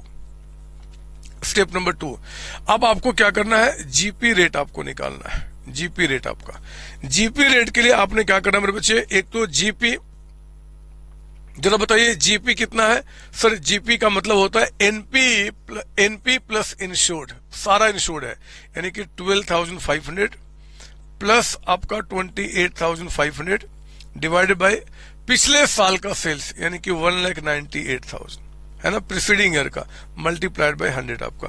बोलिए कितना निकल के आ गया। तो ये हमारे पास आ गया आपका 41,000 ऊपर में, है ना बच्चे, ठीक है। डिवाइड बाय आपका आ गया यहाँ पे 1,98,000 और इंटू आपका 100। तो ध्यान दीजिए यहाँ पे आ गया 20.70707 आ रहा है, तो 7 तक दो फिगर तक ले लेते हैं, कोई दिक्कत नहीं है हमारा। स्टेप 3 फटाफट कीजिए, जरा बताइए कि लॉस ऑफ आपका प्रॉफिट कितना निकल के आ गया, लॉस ऑफ प्रॉफिट। तो 65,000 पे हम लोग क्या करेंगे, 20.71% का अमाउंट ले लेंगे। बताइए कि कितना जी, 65,000 पे इतना अमाउंट कितना निकल के आ गया, 65,000 इंटू आपका 20.71%, ये आगे बचे 13462 राउंडिंग अप में, 13462 है ना, ये राउंडिंग अप में। अब देखो स्टेप 4 में, यानी कि स्टेप 4 हमारा क्या था जी, allowed increase in working expense. Question में कहीं पर भी वर्किंग एक्सपेंस के बारे में बात ही नहीं कर रहा है, तो नील होगा तो बताएगा, हम भगवान थोड़े ही हैं, है ना। और स्टेप 5 में मेरे बच्चे हम लोग क्या लेते हैं, सेविंग इन एक्सपेंस। जरा बताओ कि सेविंग इन एक्सपेंस आपको कहीं बता रहा, नहीं सर, तो नील आपका हो गया, नहीं आपका। तो स्टेप 6 के अंदर में मुझे बताइए टोटल आपका loss for the purpose of claim क्या निकल के आया, for the purpose of claim के लिए इसका टोटल कितना आपका निकल के आया। तो सुनेंगे ध्यान से, क्लेम कितना, एक तो आपका 13462 है ना, प्लस नील और माइनस नील आपका, तो कितना आ गया 13462। सर अगर ये दोनों नील हैं तो क्या इनको स्टेप्स में दिखाना जरूरी है, कोई रिक्वायरमेंट नहीं है, मैं तो अभी समझा रहा हूं ना, इसलिए किया। अदरवाइज सिंपली आप क्या कीजिए, ये निकल के आया, ये नहीं है तो सिंपली बोल दो कि total loss for the purpose of claim आपका 13462 का अमाउंट हो गया, खत्म हो गई बात। क्या दिक्कत है इसके अंदर बदमाश, क्या दिक्कत है। अब ना एक स्टेप और करा के अब मैं ये टॉपिक को खत्म करना चाहता हूं। अब कोई कॉन्सेप्ट नहीं बचे बच्चे, सिर्फ प्रैक्टिस और सिर्फ प्रैक्टिस, एक आपका स्टेप करा के। कितने हो चुके, स्टेप 6 ना, लिखिए यहीं पे लिख दो, मतलब कि नया पेज लो, ऊपर में आप हेडिंग दीजिए, नया पेज लीजिए, और यहाँ पे हम स्टेप 7 में आपको निकालेंगे। लिख दो पहले यहाँ, सॉरी पहले यहाँ लिखो, लिखेंगे आप कि क्लेम आखिर कितना होगा अगर ये अंडर एवरेज क्लॉज हमें निकालना होगा। तो एवरेज क्लॉज, जैसे वो था ना वहां पे एवरेज क्लॉज आपका लॉस ऑफ स्टॉक वाले में, यहां पे भी एवरेज क्लॉज होता है। तो एवरेज क्लॉज हम कैसे लगाएंगे जी, इसका फॉर्मूला होता है बच्चे एवरेज क्लॉज का, फेस वैल्यू ऑफ पॉलिसी। वहां भी हम लोग याद कीजिए, जब एवरेज क्लॉज लगाते थे तो हम ऊपर में क्या लिखते थे, फेस वैल्यू ऑफ पॉलिसी आपका, ठीक है ना। नीचे में आप लेंगे GP multiplied by adjusted annual turnover और मल्टीप्लाइड बाय आपका total claim, total loss as per step कौन सा जी आपका 6, ये इसका फॉर्मूला होता है। पर बच्चे अगर हमें एवरेज क्लॉज निकालने के लिए बोल देगा तो जो भी पॉलिसी की फेस वैल्यू है ऊपर में लिखेंगे, पहले भी लिखा करते थे, यहां पर भी नीचे में कहेंगे भैया ये क्लेम हमें मिलेगा अगर जो हमारा एनुअल टर्नओवर है ना उस पे जीपी रेट, मतलब अगर इतने का लॉस होगा तो ये हमें जो फेस वैल्यू पॉलिसी ये हमें मिलेगा अगर हमें इतने का लॉस होगा। तो अगर लॉस हमारा सिर्फ इतना है तो प्रोपोर्शनेटली क्लेम कितना वो निकल जाएगा मेरे बच्चे। तो मैं यहीं पे कर दूं क्या, यहीं पे अब सॉल्व करो ना, स्टेप 7 लिख दिया ना एवरेज क्लॉज का फॉर्मूला। मुझे बताइए इस क्वेश्चन में आपका फेस वैल्यू पॉलिसी क्या है, जरा बताइए कि फेस वैल्यू पॉलिसी कितना है। सर पॉलिसी का जो फेस वैल्यू है क्वेश्चन के अंदर में वो लिखा है 40,000, सब इंश्योर्ड है ना 40,000। ये हमने ऊपर में क्या ले लिया 40,000। नीचे में जीपी रेट ये आया था आपका 20.71, तो 20.71% multiplied by adjusted annual turnover. अरे एनुअल टर्नओवर ये देखो आपका 2 लाख रुपीज का अमाउंट था, और एडजस्टेड कितना हो जाएगा, एडजस्टेड का मतलब कि ग्रोथ फैक्टर मल्टीप्लाई करके बता चुका हूं पहले आपका, तो 2 लाख प्लस ग्रोथ फैक्टर यानी कि 2,20,000 का अमाउंट आपका है ना, इतना मिलेगा अगर इतने का लॉस होगा। लेकिन अगर लॉस हमें कितने का 13,462 का हुआ है, 13,462 का, तो हमारा क्लेम कितना होगा। तो आप मैं यहां मिटा दूं, मैं इसको इधर लिख लेता हूं। ऊपर में कितना आ गया बच्चे 40,000, नीचे में कितना हो जाएगा जी, तो 2,20,000 इंटू 20.71%, ये आ गया आपका 45562। इतने का लॉस होगा तो इतना मिलेगा। अगर हमारा लॉस 13,462 का हुआ है तो बताइए क्लेम कितना। तो 40,000 डिवाइडेड बाई 45562 मल्टीप्लाई बाय मेरे बच्चे 13,462 का अमाउंट, तो ये आ गया आपका 11,819, राउंडिंग अप में 11,819 का क्लेम यहाँ पे आपका निकल गया। जल्दी से प्लीज कॉपी कीजिए, जल्दी से कॉपी करेंगे, ये हमारा काम पूरा हो गया बच्चे। वेरी सिंपल, कुछ है नहीं इसके अंदर में आपका, है ना, तो जल्दी से कॉपी करेंगे आप। ठीक है, ये कौन सा क्वेश्चन था हमारा, ये हमारा क्वेश्चन था आपका 16th नंबर, जहां पे हमने एवरेज क्लॉज की बात की। इसके बाद एक क्वेश्चन अभी और करना हमने, जल्दी कॉपी कीजिए फिर मैं आगे बढ़ता हूं।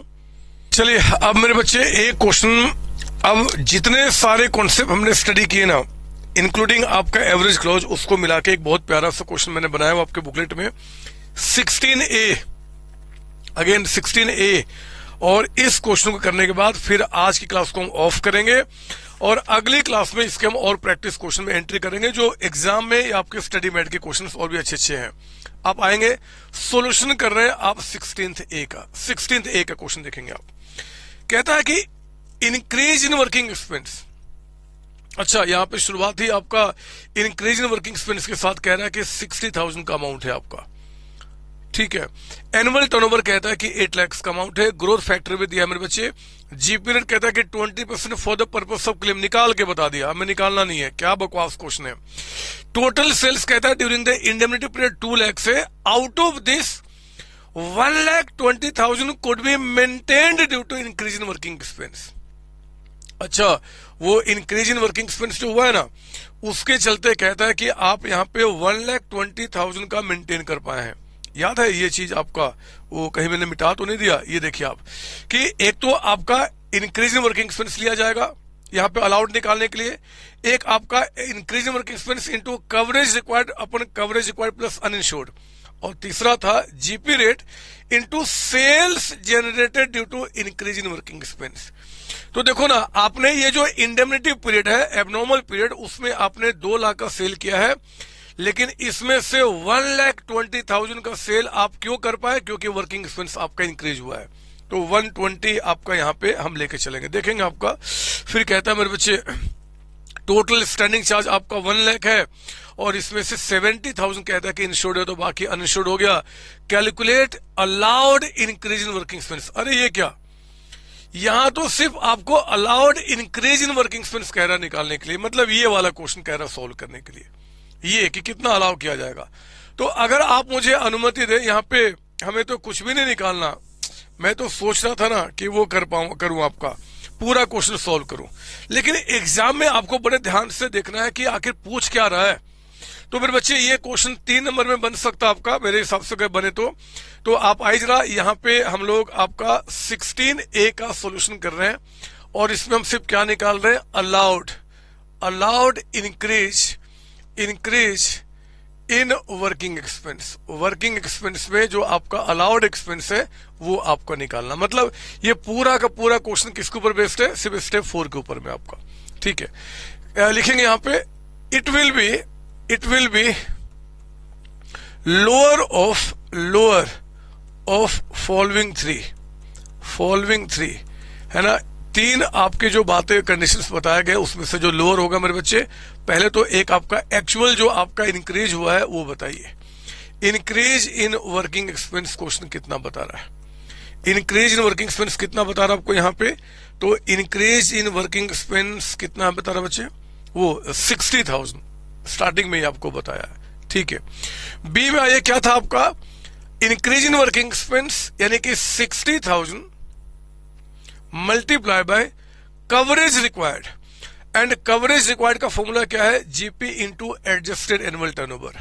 तो जीपी रेट तो क्वेश्चन में दिया हुआ है 20%, और एडजस्टेड एनुअल टर्नओवर कितना है, 8 लाख। देखो ना सेकेंड लाइन में 8 लाख है, और ग्रोथ फैक्टर आपका 10% है, तो 8 लाख और उसका 10% यानी कि ऊपर में हो गया 880, नीचे में एक तो यही आ जाएगा जी, यानी कि 20% इंटू 8,80,000 है ना, प्लस क्या था, अनइंश्योर्ड स्टैंडिंग चार्ज। ये देखो ना, आपका कवरेज रिक्वायर्ड तो सेम हो गया, प्लस अनइंश्योर्ड, तो बताओ अनइंश्योर्ड स्टैंडिंग चार्ज कितना है।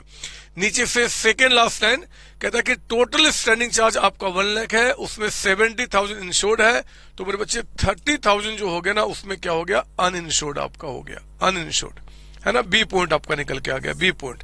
तो पहले मैं इसको सोल्व कर लू क्या, अब बी का क्या निकल के आ रहा है, तो यहां पे आपका 60,000 प्लस 880 का जरा बताइए कि 20% कितना निकल के आता है आपका, ऊपर में आ गया 1,76,000, नीचे में आपका 1,76,000 और प्लस आपका यहाँ पे 30,000 का अमाउंट, 30,000 का। तो यहाँ पे आपका 60,000 प्लस आपका 176 और डिवाइड में कितना हो गया जी, 2,06,000 है ना। ये मल्टीप्लाई बदमाश, ये मल्टीप्लाई का साइन है, मल्टीप्लाई का। तो बताइए कितना अमाउंट आ गया, आपका 1,76,000 डिवाइड बाय 2,06,000 और इंटू आपका 60,000। ये आगे बच्चे 51,262 आपका 262। तो पहला वाला ए हो गया, ये बी हो गया आपका ये, और सी में हमने क्या बोला था आपका, जीपी रेट जो कि क्वेश्चन में है आपका 20% मल्टीप्लाइड बाय, कहता है कि sales generated due to increase in working expense. मुझे क्वेश्चन पढ़ के बताइए कि इंक्रीज इन वर्किंग एक्सपेंस आपका जो हुआ उससे सेल्स कितना किए। देखो ना वो कह रहा है कि भैया हमने इंडेमनिटी पीरियड में, एबनॉर्मल पीरियड में हमने टोटल सेल्स 2 लाख का किया है, जिसमें से 1,20,000 हम सिर्फ इसके चलते कर पाए, इस खर्च के चलते। तो मेरे बच्चे हम टोटल 2 लाख नहीं लेंगे, हमें 1,20,000 लेना है, यानी कि जो आप सेल्स कर पाए due to increase in working expense. तो कितना आ गया आपको यहाँ पे, ये आ गया 24,000। इन तीनों में से मुझे बताओ, इन तीनों में से आपका लोअर कौन सा दिख रहा है, 24,000।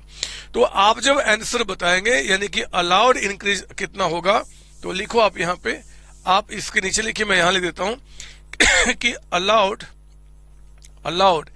इंक्रीज इन वर्किंग एक्सपेंस आपका कितना अमाउंट निकल के आ जाएगा, सिर्फ आपका 24, जो लोअर में आपका ऑफ द 3 निकल के आएगा, एंड क्वेश्चन खत्म हो गया।